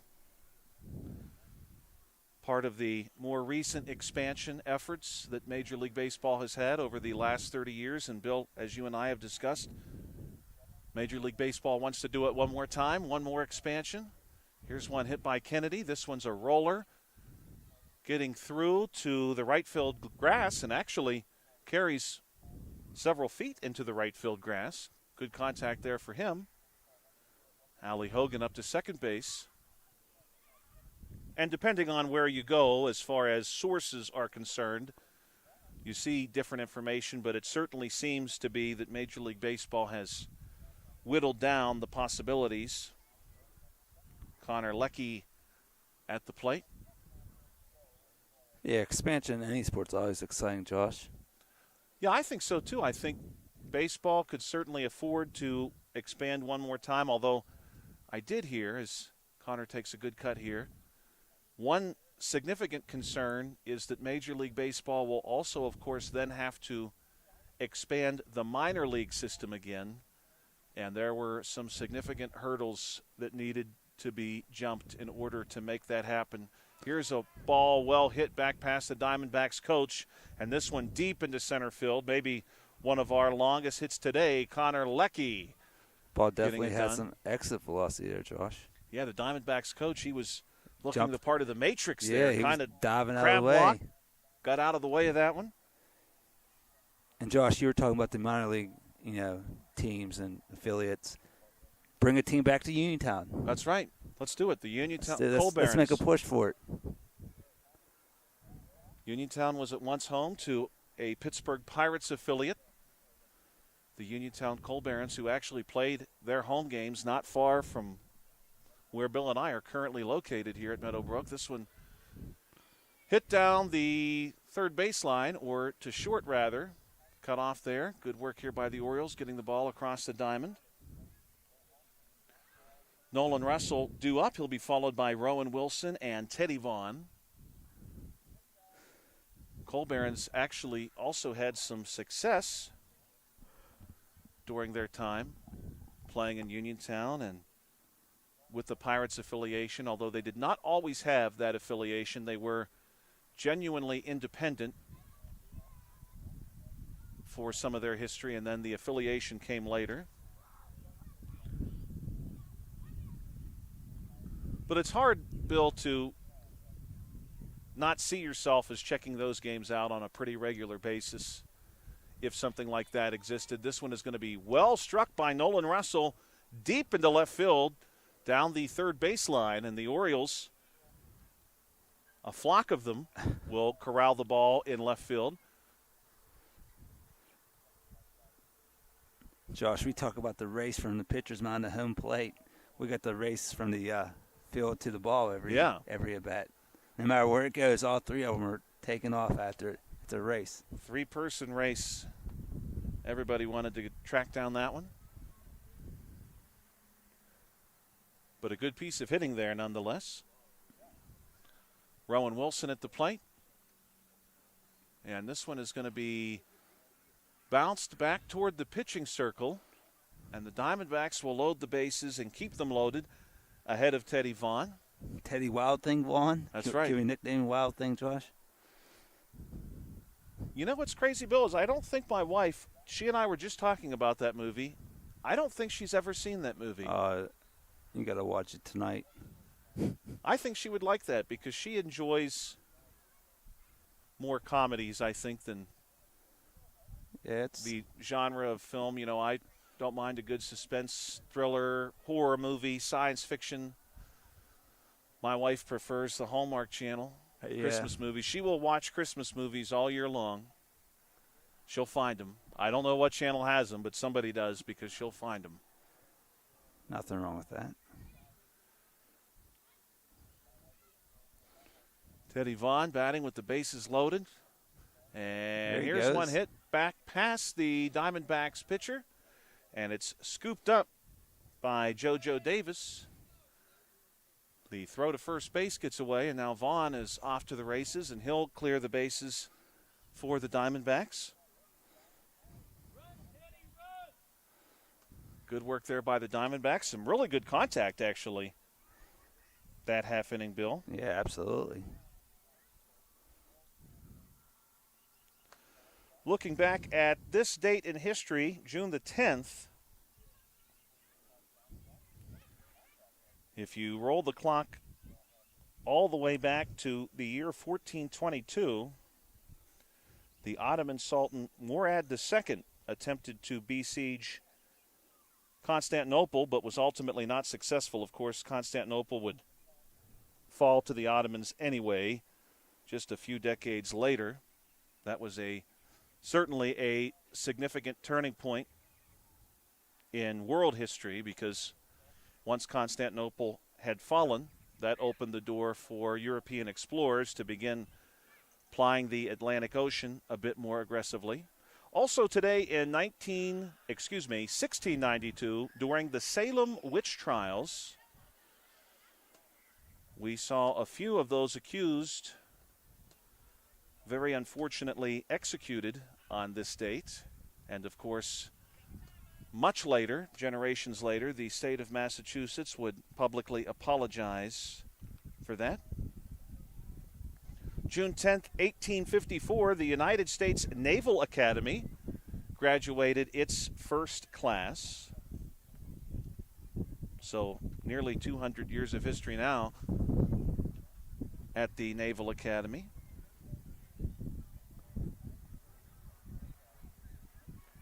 Also today in 1805 marked the conclusion of the First Barbary War. Of course, that was an early conflict in American history where the United States was attempting to find a way to either break or undermine the Barbary pirates who operated off the north coast of Africa.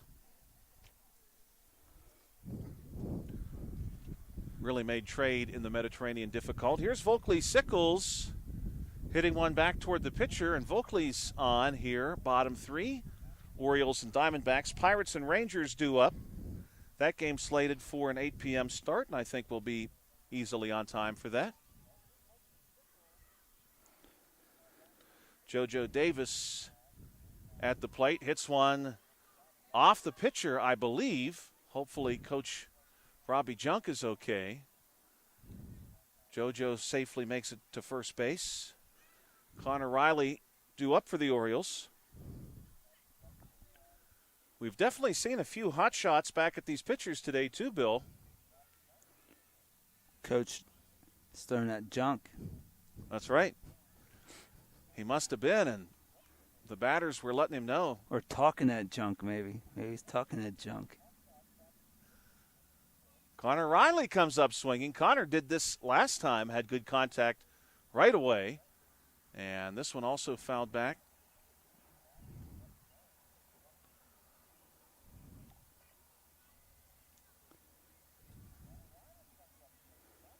Connor Riley, good-looking swing here. Orioles have runners on first and second base. Orioles sponsored by the Sprouse Insurance Group and the Diamondbacks by Bright Stripe. We'll get the tee, I believe. Indeed, we will. Coach Junk will position the tee this time for the third batter in his lineup, Connor Riley. Connor's going to line this one up. Gives it a ride through the middle of the infield. Well played here, at least initially by the Diamondbacks. Throw on to first base will get away, but good work from the Diamondbacks to get on top of that one. And so Kenson Ruby, he's going to be our final batter of the inning and our final batter of the game. We want to thank you, as always, for checking us out here on the South Union Township Sports Network. We are planning to be back with you tomorrow evening, and, of course, we've got a final game coming up here at the pony level. Excuse me, a final game tonight for T-ball. Pony level tomorrow. T-ball tonight, 8 o'clock, Pirates and Rangers. So after the conclusion of this broadcast, if you'd like to stick around, we'll have that one for you. Kenson Ruby will hit one toward short. And Kenson is going to touch them all and clear the bases for the Orioles. Well done for both teams tonight. Some good hitting. Good sportsmanship there from Kenson, who waves to the opposing coach as he rounds first base. He's going to wave to everybody, as a matter of fact. High fives.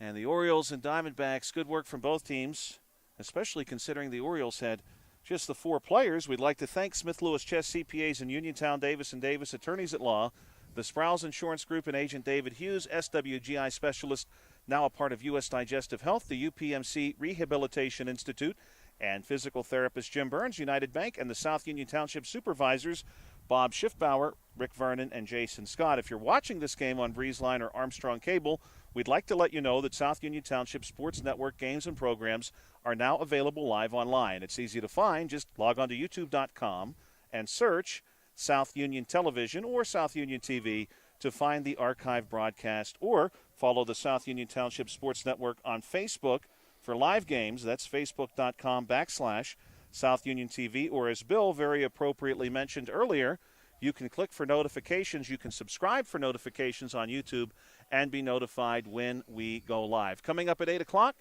one final HARC T-ball game tonight, Pirates and Rangers.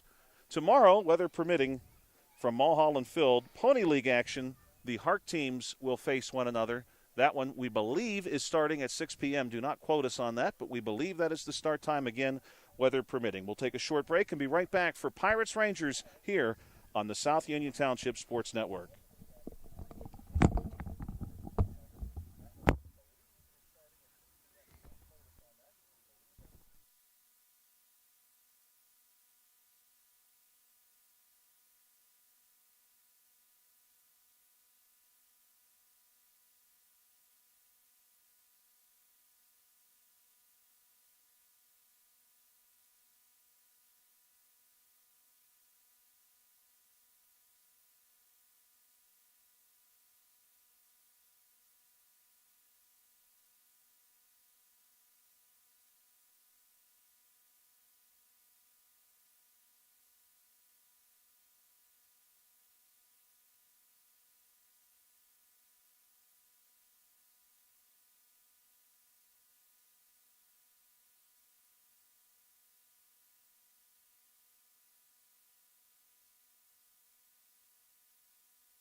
Good evening, ladies and gentlemen, and welcome back to Meadowbrook. Joshua Scully and Bill Dice here with you tonight for the final game of a triple header. This time we have the Pirates and Rangers.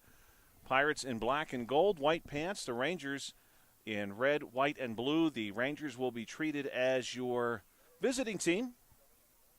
Pirates will be treated as your home team. Just to remind everyone of the rules for T-ball, both teams will have all of their available players bat each inning. Final batter of the order will hit a home run and clear the bases. We do not keep score. We do not record outs, although you will see the teams defensively trying to produce some outs, and certainly that's encouraged. Every batter will see 5 live pitches. The pitches will come via a coach on their team, and then the tee will be brought out. From that point, the Rangers are under the direction of head coach Taylor Workman. They are sponsored by B&M Capital. And the Pirates are sponsored by 2G Brothers Pizza. They are coached by Tyler Karosky. And coincidentally, Bill and I right now are joining you from the 2G Brothers Pizza press box at Meadowbrook. That's what it looks like from home plate at the very least. Pizza tent, maybe. Yeah, the pizza pavilion. tent. We the do pizza have a pavilion. Yeah, pizza pavilion. We do have a food truck here. I did not see pizza on the menu, but still pretty cool that they're here with us tonight. I'm sure it's not as good as 2G Brothers anyway. Oh, 2G Brothers. Not that we – this is an unpaid endorsement. My favorite pizza. Pretty good. Rangers are going to enjoy their first at-bats. And this should be Bryce Workman at the plate, to be followed by Mason Valentine. Good-looking swing here for Bryce Workman. Rangers do have 6 players available, and they were expecting to have 6. And I certainly want to thank both coaches for taking a few minutes prior to the game and going over their rosters and their lineup with me. This one's going to be hit down the first baseline. Well played by the Pirates. And to first base in time, playing first base, I believe, let me get out the field glasses here and confirm that young man's number. That is number 66, Simon George.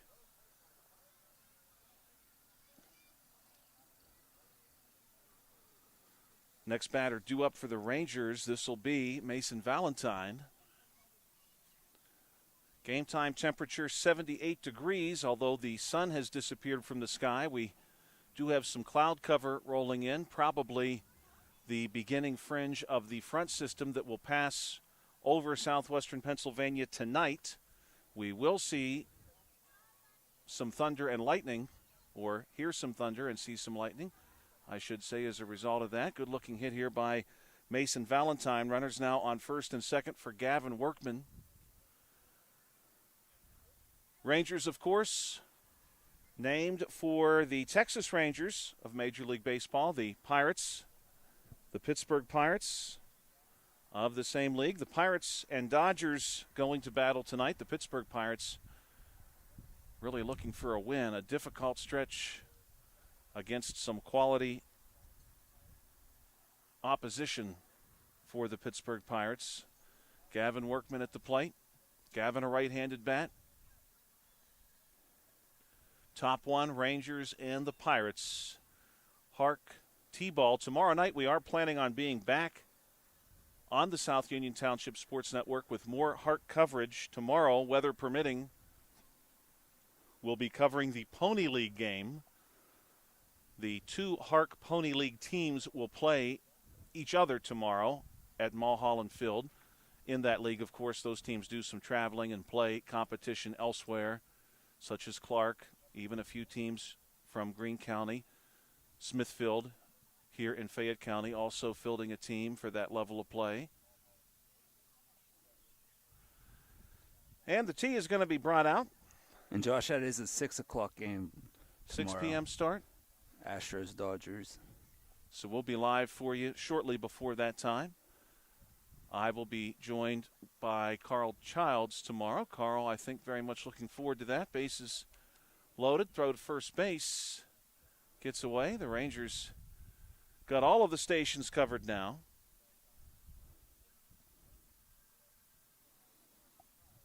That'll be, to my knowledge, Carl's, and the same is true for me, to my knowledge, both of our first time broadcasting a game from Mulholland Field.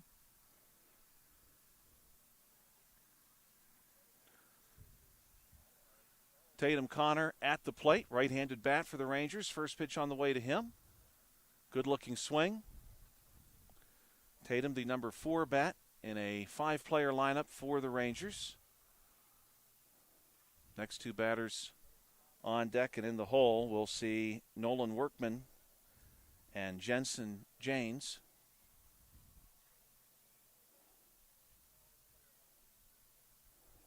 Yeah, Josh, it's definitely dates back to pre-COVID the last time Pony League games have been broadcast. So, well, I hope we get to do it. I know the weather tomorrow not looking ideal right now, but hopefully by that time of day, of course, we get spoiled, as the tee is brought out, we get spoiled by the Little League field where we will not be, because that field is partially turf and holds up really well when we see some rain. Here's one hit back to the Pirates pitcher. Throw to first base a bit wide. Good work all the way around. Good effort for the Pirates defensively, and the Rangers keep the bases loaded. Yeah, Josh, first baseman, tried to barehand it. He needs to use that glove. Break a finger.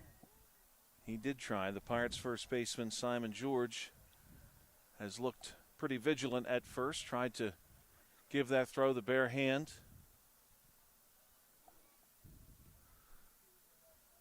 This one is going to be rolled down the first baseline. They'll call that fair. And reaching first base safely is Nolan Workman. And so Jensen is the final bat for the Rangers. And Bill, if I'm seeing that correctly, that's our favorite bat. The pencil bat. The pencil yes. bat. He's got one. Yeah, you're seeing that correctly.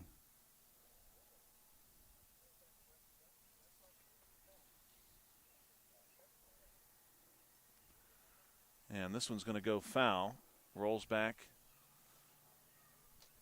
behind Janes.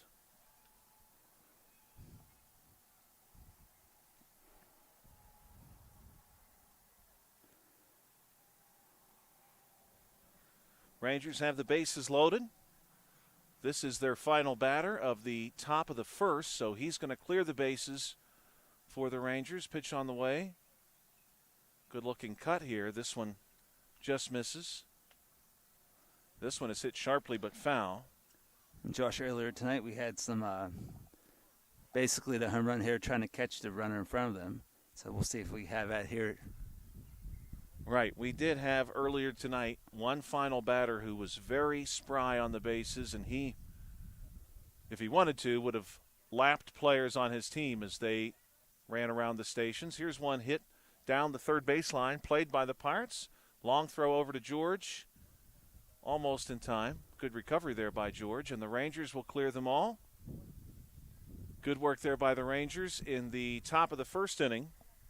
And Jensen wears number 99 for the Rangers. That 99 clearly visible to us now as he rounds second base and heads down to third. So the Rangers, coached by Taylor Workman and sponsored by B&M Capital, they complete the top of the first. Now we're going to see head coach Tyler Karofsky and his Pirates.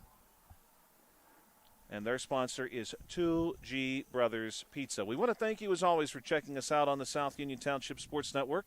Let's take a moment now and recognize those sponsors who have helped to make this broadcast possible. Smith Lewis Chess CPAs in Uniontown, Davis & Davis, attorneys at law, the Sprouse Insurance Group and Agent David Hughes, SWGI Specialist, now a part of U.S. Digestive Health, the UPMC Rehabilitation Institute and physical therapist Jim Burns, United Bank, and the South Union Township Supervisors Bob Schiffbauer, Rick Vernon, and Jason Scott. If you're watching this game on BreezeLine or Armstrong Cable, we'd like to let you know that South Union Township Sports Network games and programs are now available live online. They're easy to find. Just log on to youtube.com and search South Union Television or South Union TV to find the archived broadcasts, or follow the South Union Township Sports Network on Facebook for live games. That's facebook.com/South Union TV. This network is a joint cooperative venture with Township Supervisors Bob Schiffbauer, Rick Vernon, and Jason Scott, along with Armstrong and Breezeline Cable, and our friends at CUTV, including Gary Smith. And Gary, if you're listening tonight, we hope that you're well. Have not had a chance to see Gary in probably about a year and a half. Now the Pirates and Rangers will continue, with the Pirates coming to the plate. First up is Brooks Karosky. This one is going to be hit toward third, and Brooks is off to the races, quickly out of the batter's box, and he is safely down to first base. Good job there for Brooks.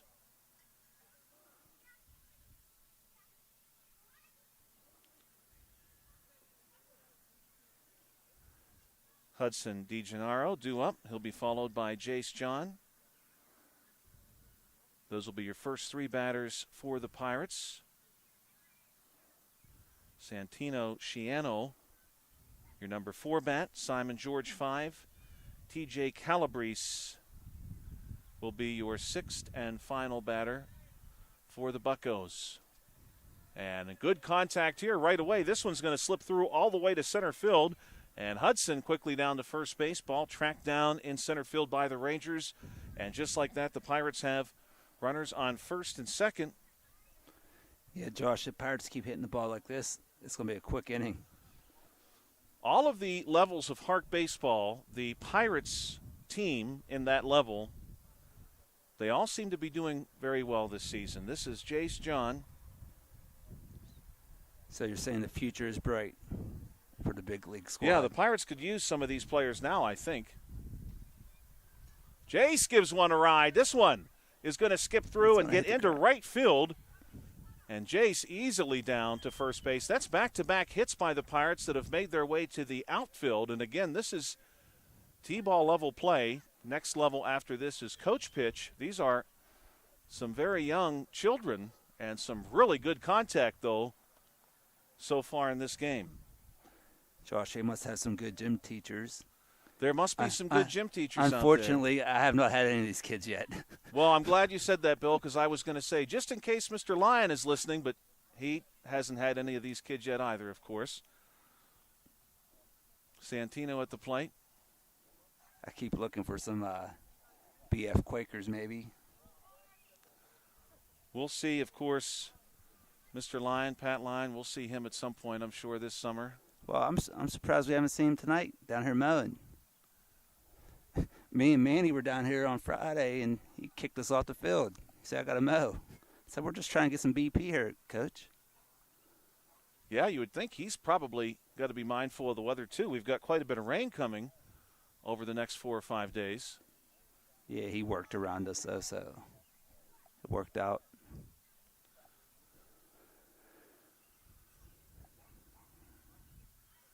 They'll bring the tee out for Santino.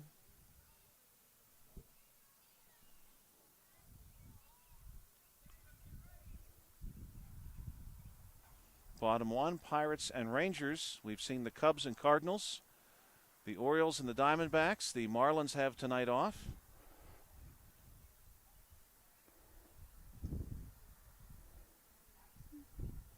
And of course, Josh, you've really talked up the Marlins' defensive ability. Oh, yeah. So I got to stop down and check them out next time they play. Yeah, they're going to be fun. Hopefully we get them on Monday. They were, again, we don't keep track of outs or runs scored at this level, but the Marlins infield was really sharp the night that I had a chance to see them. And, Bill, you had said a few of their players were called up. Yes, a few of their players did a very nice job last night playing up. Santino's going to hit one back to the Rangers pitcher with the bases loaded. There's the race to the plate. Home, yeah. We've seen that a few times tonight.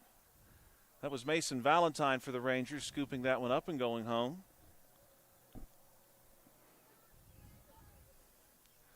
Simon George, who played first base for the Pirates, top one at the plate now. He'll be followed by TJ Calabrese. Got a good-looking swing.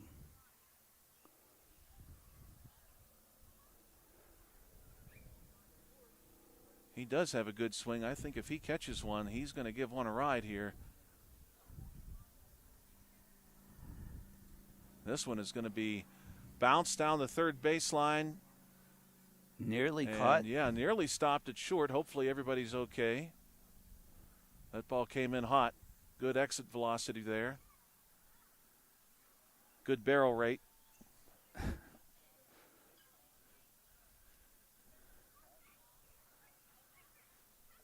Final batter for the Pirates, TJ Calabrese.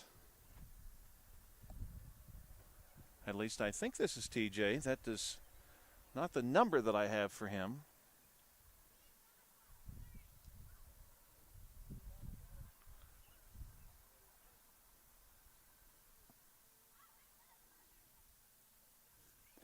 They might have snuck a Pirate in there on us. Maybe. There was one player they were not expecting. This one is bounced back toward the pitching circle. We'll see if we can ID a number here. I think that is, in fact, number 29, Parker Stillwagon.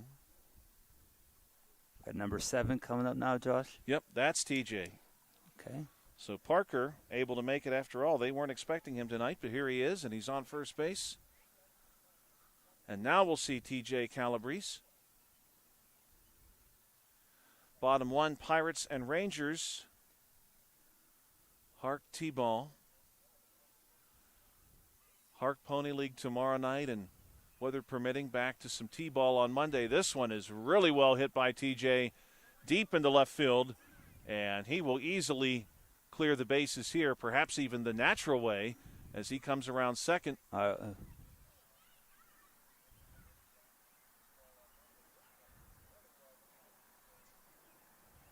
Nicely done by TJ.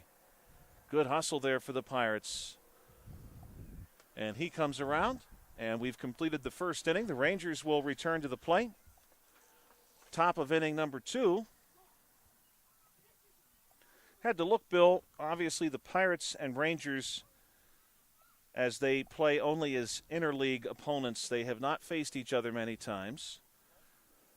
And as I looked at the list of players who had done both, played for both clubs, I was surprised, based upon what I'm seeing here, the player who played for both clubs to hit the most home runs, including their time with those two clubs only, Al Oliver.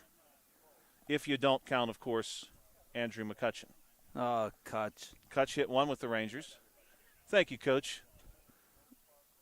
Coach Tyler Karofsky coming over to confirm that he's got a full roster. Andrew McCutchen, if you count the 1 home run that he hit with the Rangers during his stint earlier this season, 73 at-bats, he has 249 home runs between his time with the Pirates and his time with the Rangers.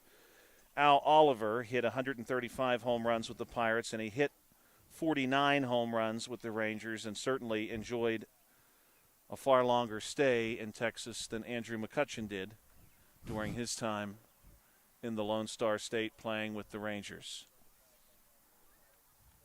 Richie Zisk also high on that list. Yeah, Josh, that's always an interesting list. I like when you bring that out. We have, of course, quite a few others. Maybe we'll get to a few of those during our next break. A couple others that you may remember who played recently for both teams.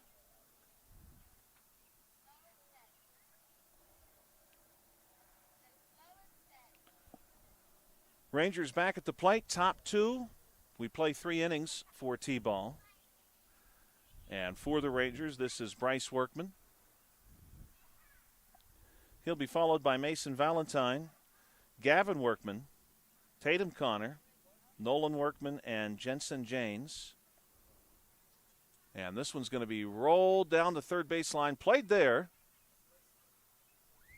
Good work in the field for the Pirates there. We've got the one and only Mr. John here on the scene.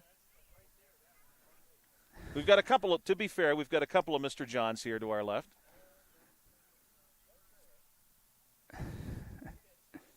Nice play there by the third baseman, Josh. Yeah, nice that was stop. Jace John. Speaking of the John family.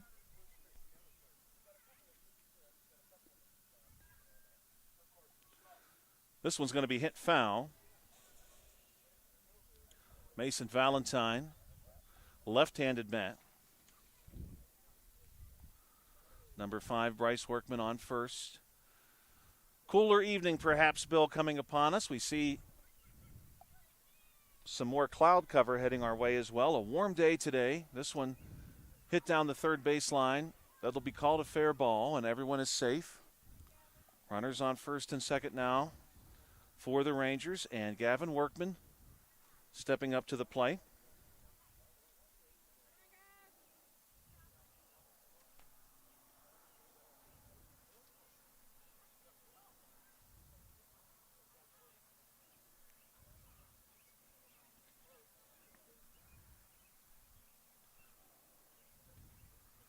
Pitch on the way here. This one fouled back to the Lynx. Gavin Workman this time straightens one out. Back to the Pirates pitcher. Flip over to first base. Not quite in time. Simon George does a good job recovering there at first base for the Pirates. Josh, Simon got this 66 on. Makes you think of Mario Lemieux, of course. Oh, yeah. In the yellow. Is the hockey playoffs still going on, Josh? Oh, yes, they are. Yes, they are. As a matter of fact, I've not followed them as closely as I have the NBA Finals.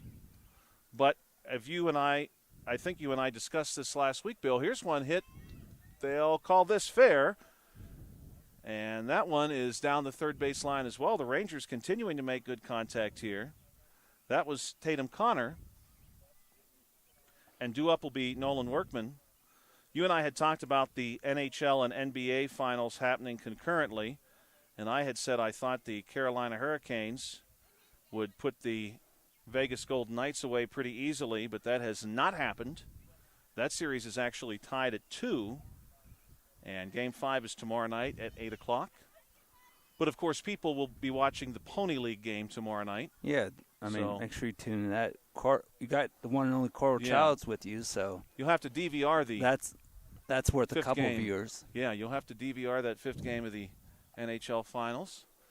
Carl has a different stream of trivia questions than you get, Bill. Carl is usually forced to guess the ages of celebrities. Yes, I heard the Angelina Jolie one last broadcast he was on.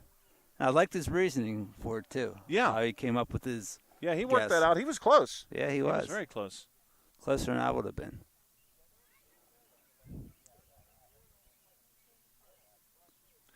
Angelina Jolie celebrating a birthday last week, and, of course, she had come to Fayette County not too long ago to visit Falling Water. This one will be fouled back. Rangers continuing to battle here.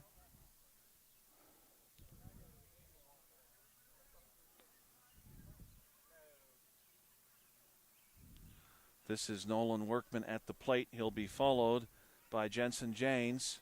Here's one hit to the deeper part of the infield. The Pirates, a whole crew of Pirates trying to corral that one. And the first baseman, he just came out and got that one himself. Does not need the throw. He took care of that by himself and ran it over to first base. Simon George, pretty good range there. They were chasing the ball like it was a treasure chest right there, Josh. They were. Everybody was going for it.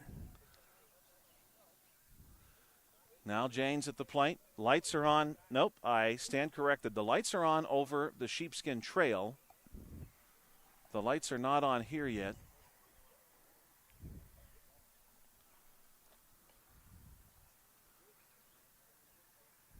Pitch on the way. This one is going to be called a fair ball, and that'll clear the bases for the Rangers. Their final batter of the order, Jensen, making some contact here and clearing the bases. He'll push his teammates ahead of him. Got his home run trot.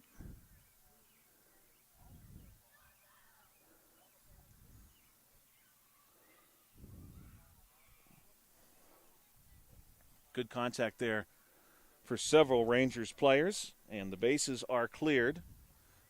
Bill had mentioned a few other players who are on this list, and we'll share a few other names with you, names I think many of you will know, players who hit the most home runs just between their time with the Pirates and the Rangers. So, for instance, Andrew McCutchen would lead that list with 249, but he had only one home run during his time with the Rangers. Someone like Al Oliver and Richie Zisk spent significant time with both clubs and therefore have a reasonable number of home runs for both clubs as well. So here's a few others that are relatively high on the list. These are in no particular order. Don Slott on that list. Matt Stairs on that list, although to be fair, Stairs only had 3 home runs during his time with the Rangers. He did have a nice season with the Pirates. Dale Long on that list. He had 44 with the Buccos, 21 for the Rangers. Bill Madlock is on that list, although, again, Bill sort of falls into the Andrew McCutchen school because he only hit 1 home run during his time with the Rangers. Kenny Lofton hit 9 home runs with the Pirates and 7 with the Rangers. Josh, I always forget Kenny Lofton played for the Pirates. Yeah, 2003. Part of that team that had brought in several free agents, including Randall Simon, who famously hit the sausage while visiting the Milwaukee Brewers. And also on that team you had Reggie Sanders, who was here for a season and was really good for the Pirates in 2003. Gary Matthews on our list, 47 home runs with the Rangers, 5 with the Pirates. Speaking of Reggie Sanders, he's a heck of an athlete, Josh. Yes, he was. He was a heck of an athlete. He was one of my favorite players when I was a kid growing up. And Josh, I feel like you had a lot of favorite players. I did. You say that about a lot of guys. That was during his time with the Reds, and, of course, I did not like the Reds. Now was this fantasy baseball induced, becoming your favorite players you liked, or what? I think at least some of it, because I did start playing fantasy baseball when I was very young, probably when fantasy baseball, I would assume, as a form of entertainment was new-ish. This one rolled down the third baseline, although I did read a story somewhere that said there have been some level of fantasy sports for professional sports since the 80s. I was not aware of them, of course, until the mid-90s. Reggie Sanders had many, many good years with the Reds, spent some time, of course, later in his career with the Cardinals and Royals, was with the Pirates for a season. I think he had stops in Atlanta and San Diego as well. He's got some really impressive career numbers. He's not in the Hall of Fame, nor is he a candidate, but he's got some really impressive career numbers down the first baseline here very quickly. Bryce Workman.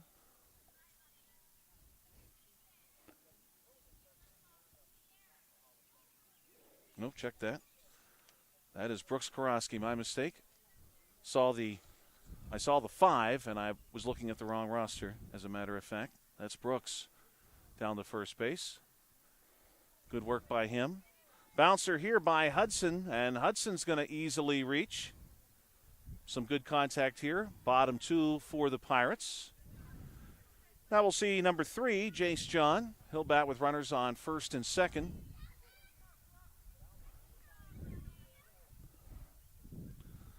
Definitely a cooler evening upon us. We've got a somewhat nice breeze going too.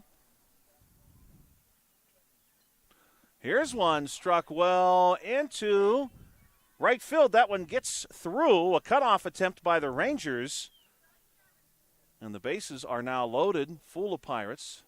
Went shopping at the gap there, Josh. Yeah.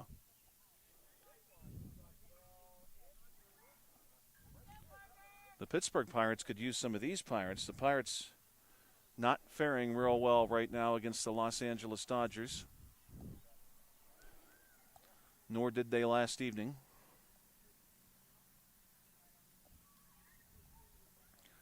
Santino Sciano, number 28 at the plate.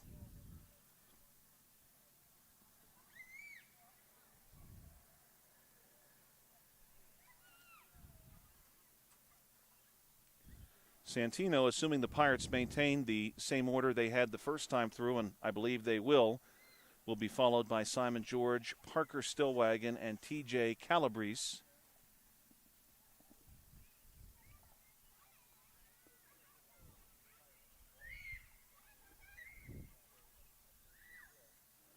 Bill, I must have either gotten accustomed to the food truck smell or it's not blowing this way anymore.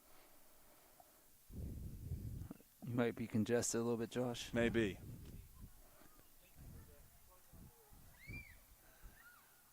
Santino will have the tee brought out to him.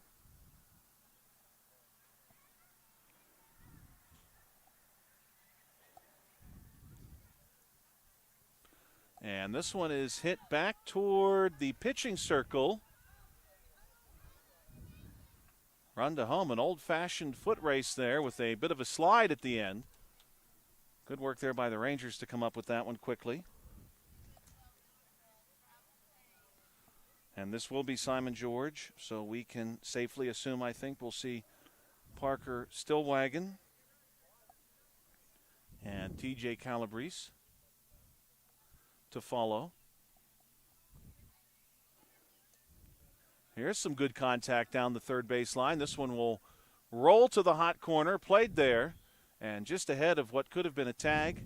John is in at third base, and the bases stay loaded for the Pirates. And, Bill, we mentioned this early in the broadcast tonight during the Cubs and Cardinals game, but it is nice to see defensively these teams, when the infielders come up with the ball, so many of them are instinctively looking for where they could generate an out. Even though we're not recording outs, you do see the players going through the motions, going through the thought process on where the ball should be going. Yeah, Josh, I think that's so important, especially at this age group, to understand what to do if the ball's hit to you. Like you said, we've seen that a lot tonight, so it's good to see.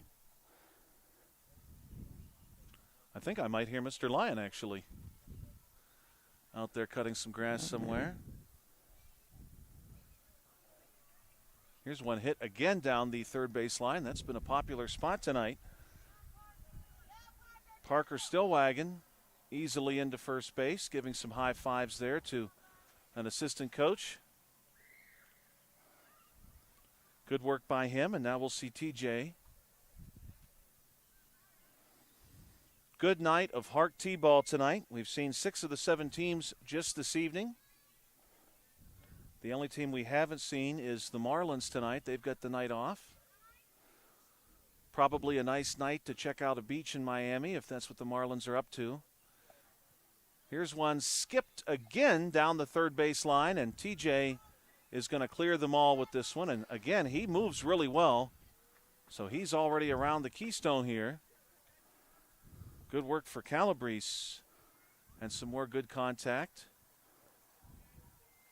And, Bill, he is going to pull ahead and win the race there down the third base line. And that'll do it for inning number 2. He was definitely chasing him. The runner in front of him trying to get him. South Union Township weather forecast for you tonight from the South Union Township Sports Network. We are expecting some strong weather to come into the area tonight, probably 11 p.m. onward, and that is going to extend into the early hours of tomorrow. Thunderstorms with heavy rainfall at times tonight, and maybe even some gusty winds. Rainfall tonight will be near an inch for most of Fayette County, so a significant system to come through. Tomorrow, clouds after that rain passes, a high of 86, maybe a few fleeting showers tomorrow evening, but I do think the forecast should allow for, I hope, Carl and I to work that Pony League game tomorrow. The real question is going to be for Friday, especially in the wake of some severe weather that came through our area and caused some property damage a few days ago, caused some power outages. Friday could be an interesting day. Severe weather expected, a high of 81 degrees, high sustained winds possible, heavy rainfall, and that looks to be something akin to a day-long event. So if you're traveling on Friday the 12th, if you're planning to be out and about, please be safe. And hopefully for those people, especially in Franklin, Dunbar, and Stewart Townships, and I know we had some damage, some property damage too in Washington and Jefferson Townships in Fayette County. If you are in those areas, hopefully you've recovered ahead of the incoming systems both tonight and Friday. Relatively nice weather for the weekend, though, especially Saturday. That's what I'd like to hear, Josh. Yeah, Saturday should be a beautiful day, and Sunday doesn't look great right now, but that's still relatively far out, so we can be hopeful. So, Josh, right now we're on the teacher schedule, so every day is a Saturday. Well, that's true. Well, I mean, maybe for me, not for you. I know you've been one more day laboring of that. Projects mulch. at home are done. mulching tomorrow. I think possibly the IHOP in Uniontown is on the agenda for tomorrow. Bryce Workman. Sounds like a big job. I'm sure it will be. And hey, but at least you're close to a beverage. You can get a beverage thank goodness. Close by. I had to DoorDash. If Katrina is listening, the DoorDasher, Katrina, thank you, brought me a cool drink on a hot day and brought some chocolate milk for my dear friend Joe, who was laboring alongside me.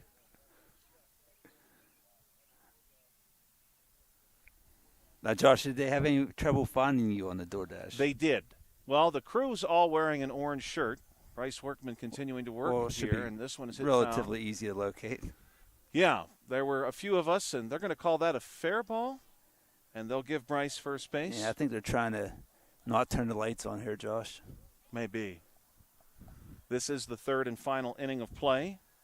Next up, Mason Valentine. But, yeah, and, in this case, Bill, I actually had DoorDashed from Walgreens, so this young lady had to do some quote-unquote shopping for me. Oh, there you go. And she did a really, really good job, so I appreciated that. She got you the correct product? Yes. Was very prompt, very courteous. And we were grateful for it. It was a hot day. We did a lot of mulching. Mason Valentine will wave at one here. He'll bat with a runner on first base for the Rangers. The Rangers, of course, taking their name not only from the Texas Rangers of Major League Baseball, but that name, of course, comes from the Texas Rangers, the law enforcement organization created in Texas following the Texas Revolution. Texas, of course, spent several years as the Republic of Texas prior to joining the United States. And during that time, the government in Texas, and you would know some of the names, Sam Houston, of course, comes to mind very quickly, the Austin family, for whom the state capital is named. But the leadership in Texas was very concerned about protecting the frontier from any incursions, especially from the Mexican government, which, as you can imagine, was somewhat resentful as to how the Texas Revolution had ended.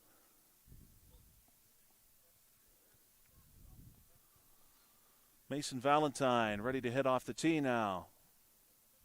And this one is well struck. Back between both pitchers and then to second base. It finds its way all the way through to the center field grass, and a good piece of hitting here for Mason Valentine. And now we have runners on first and second base. Well done by the Rangers. And we'll see Gavin Workman now. Great history in the Lone Star State. Bill, here's a great, I know you and your family do some traveling. Here's a great piece of trivia you can share with Manny one day, especially if you need a research project for Manny. As we see Gavin Workman step in. The Six Flags chain of amusement parks is based in Texas. The name comes from the Six Flags that have historically flown over Texas as Texas's leadership has changed all the way back from its colonial days. This one missed again. Of course, Texas was originally part of the Spanish Empire. Then it was part of the Mexican Republic. Spent some time as an independent nation. Spent time as part of the United States. Then spent time as part of the Confederate States. And then back to the United States. See, Josh, that's why I love doing games with you. I'm always getting some kind of history lesson. Going to make it down to Texas one day. I've never been. My wife's cousin is the president of Lamar University, and he's often invited us to come down and visit, and we've never made it. But hopefully we will. Beaumont, Texas is where Lamar is. That one's hit back to the pitching circle. And this is going to load the bases for the Rangers. And we should be seeing the number 4 bat, Tatum Connor, due up. And he'll be followed by Nolan Workman and Jensen Janes.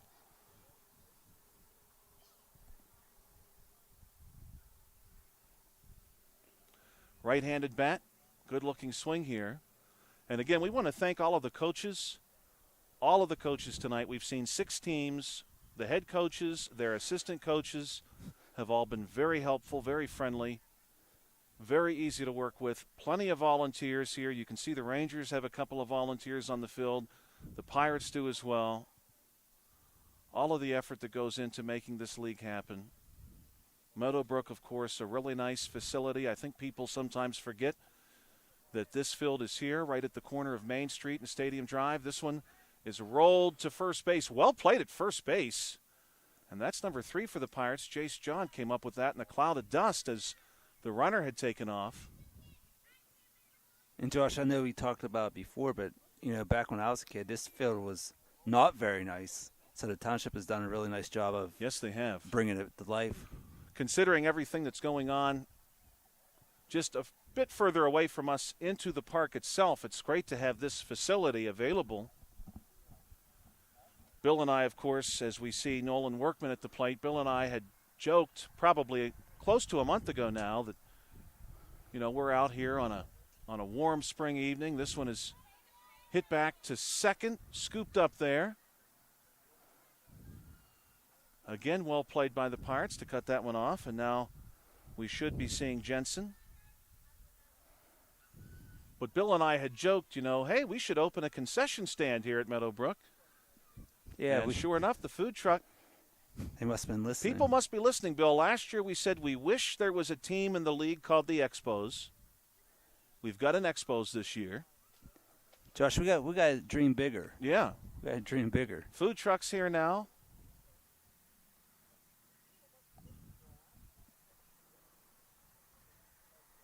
Final batter for the Rangers. Rangers top 3. Almost turned the Rangers into the Angels there. We don't have a team called the Angels, to my knowledge. No, I don't believe so. We've got quite a few editions of the Rangers. This one is fouled back. Quite a few editions of the Pirates. A few Cardinals and Red Sox poking around. A couple of Diamondbacks. 1 Expos. And the Diamondbacks are new this year. Diamondbacks are new this year, too, yeah. I like They're that one. Expansion team. Truly.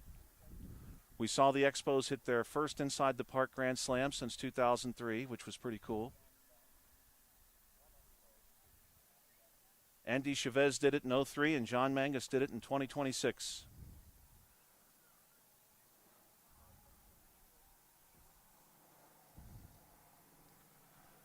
Tees brought out. This ball is slapped back to the Pirates pitcher.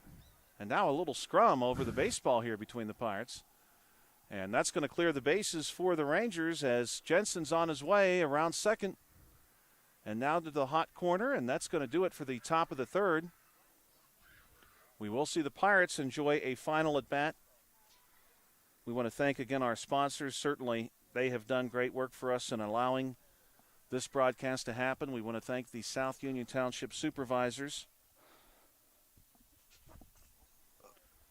And we want to thank all the help that we've received from CUTV, from Gary Smith. Definitely much help has gone into this. Don't forget, too, if you're watching this game on local cable, you can find us on Facebook or YouTube. We've been sharing that with people tonight. And I think we have probably, I don't recall any other evening, at least not recently, where we were able to get so many people onto the broadcast. And I think, Bill, some people knew that these were, I think they believed they were recorded and posted later. Some of the people I talked to were surprised to find out that you could watch them live, which you can. Yeah, back, we got this modern technology called the internet. Nowadays you can just pretty much watch anything live. Yeah. We'll see if the Pirates can get in this half inning without the need of the lights here at Meadowbrook.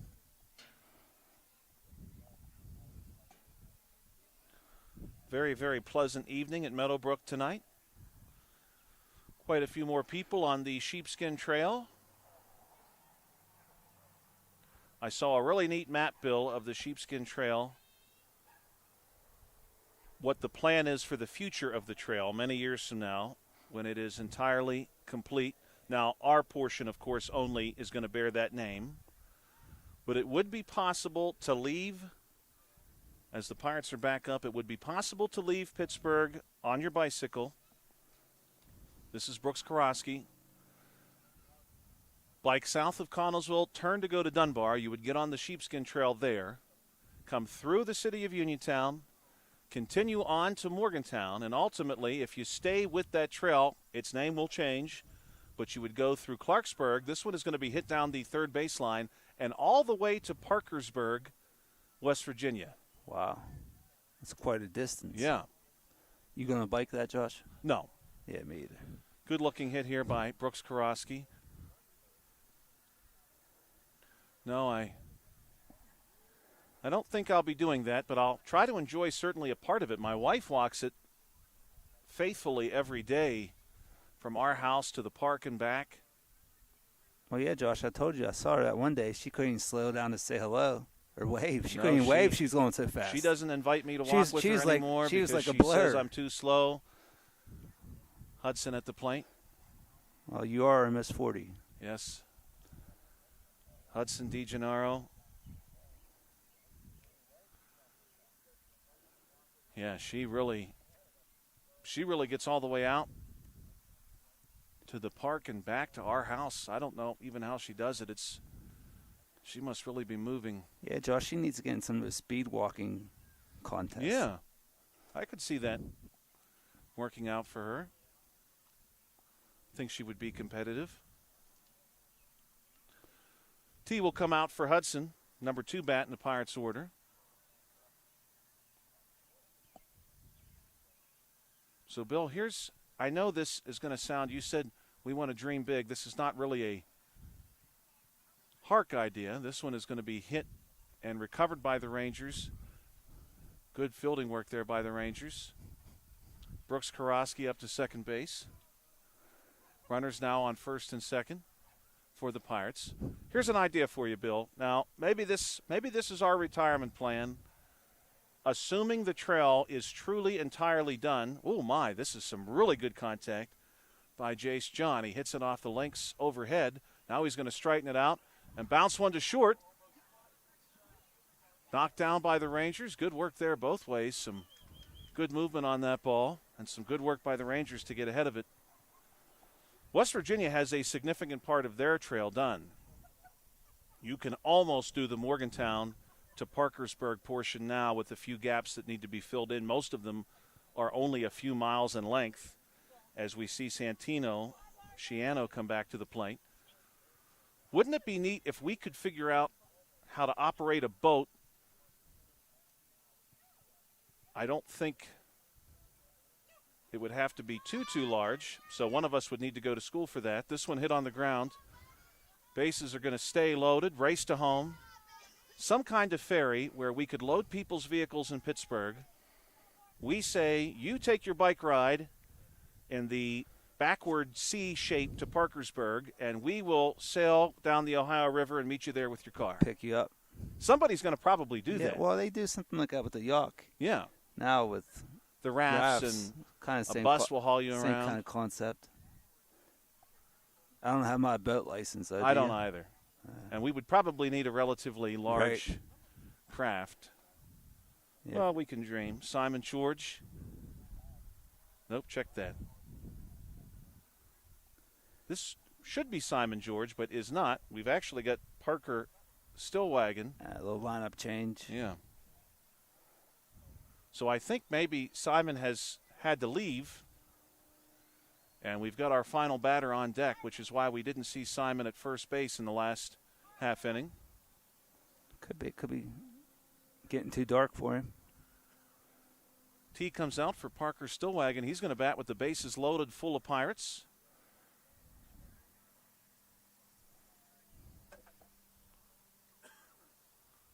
No, Bill, I think we may have had a traditional lineup change here because I'm seeing free substitutions. Yeah. Parker's going to roll one back toward the pitching circle. This is Simon George. He's still present tonight. Now he'll bat. And if TJ Calabrese is present, he will be the final batter of the evening.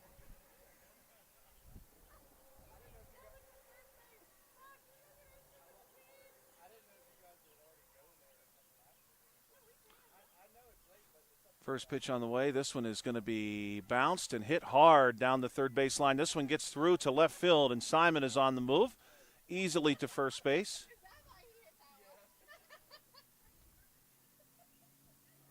Coming around to score. Pirates are going to squeeze a couple home there this time. 2 RBIs for Simon. Now we'll see T.J. Calabrese. Well, here's the good news, Bill. Thinking about that idea, only one of us has to get the boat license because we could both use the same license. Might be onto something. Yeah. This one's going to be rolled to short and through, and this one's going to get to nearly the center field grass before it's scooped up, and that's going to clear the bases. And again, moving really well, T.J. Calabrese. For those of you who don't know, I'm joking with Bill because at the Halloween parade last year, the number of people who yelled out to me and said, "Mr. Dice, throw me some candy," was incredible. Yeah, Josh, it happens a lot. And I hope they remembered you during Christmas because I told those kids, don't forget to bring me a good gift for Christmas. And, I mean, it really happens with people who it shouldn't happen with as well. It's not like somebody we've seen like once. Right. It's like people who we see all the time. All the time. When I coached high school volleyball for Uniontown, I truly had a volleyball player walk up to me on a bus ride to Ambridge, and she said, "Hey, I have a question for you. Is Mr. Dice your brother?" And I said, "No, he's not, but we do get mistaken for each other periodically." And she said, "I was really curious because you two do look a lot alike." And I said, "Okay, well, I'll take that as a compliment." You really should have hit him with, "Yeah, he's my brother from another mother." Right? They would have been mind blown that one. Yeah, they probably would have been. They absolutely would have been. 3 games tonight, HARC T-ball, Pirates and Rangers, the last one. We started off with the Cubs and Cards. Then we had the Diamondbacks and the Orioles. Orioles got it done with just 4 players, and then the Rangers and Pirates finish off the evening for us. We will be back with you tomorrow night. That will be at Mulholland Field, not far from here, a short walk from here, as a matter of fact. And that should be both Pony League teams from HARC. They'll be playing each other, the Dodgers and Astros. Is that correct, Bill? No. Maybe. I forget. I know the Dodgers are definitely Astros. one. It's definitely the Dodgers Astros, and Astros. Yeah, I know quite a few players. We actually know quite a few players on the Dodgers team. I can't speak for the Astros. Thank you again to the South Union Township supervisors, to our sponsors, and to our audience. Thank you for listening to us tonight. We certainly appreciate that. For Bill Dice, this is Joshua Scully. You'll hear us again tomorrow evening, 6 p.m. first pitch, weather permitting. Have a great night. Oh, thank you.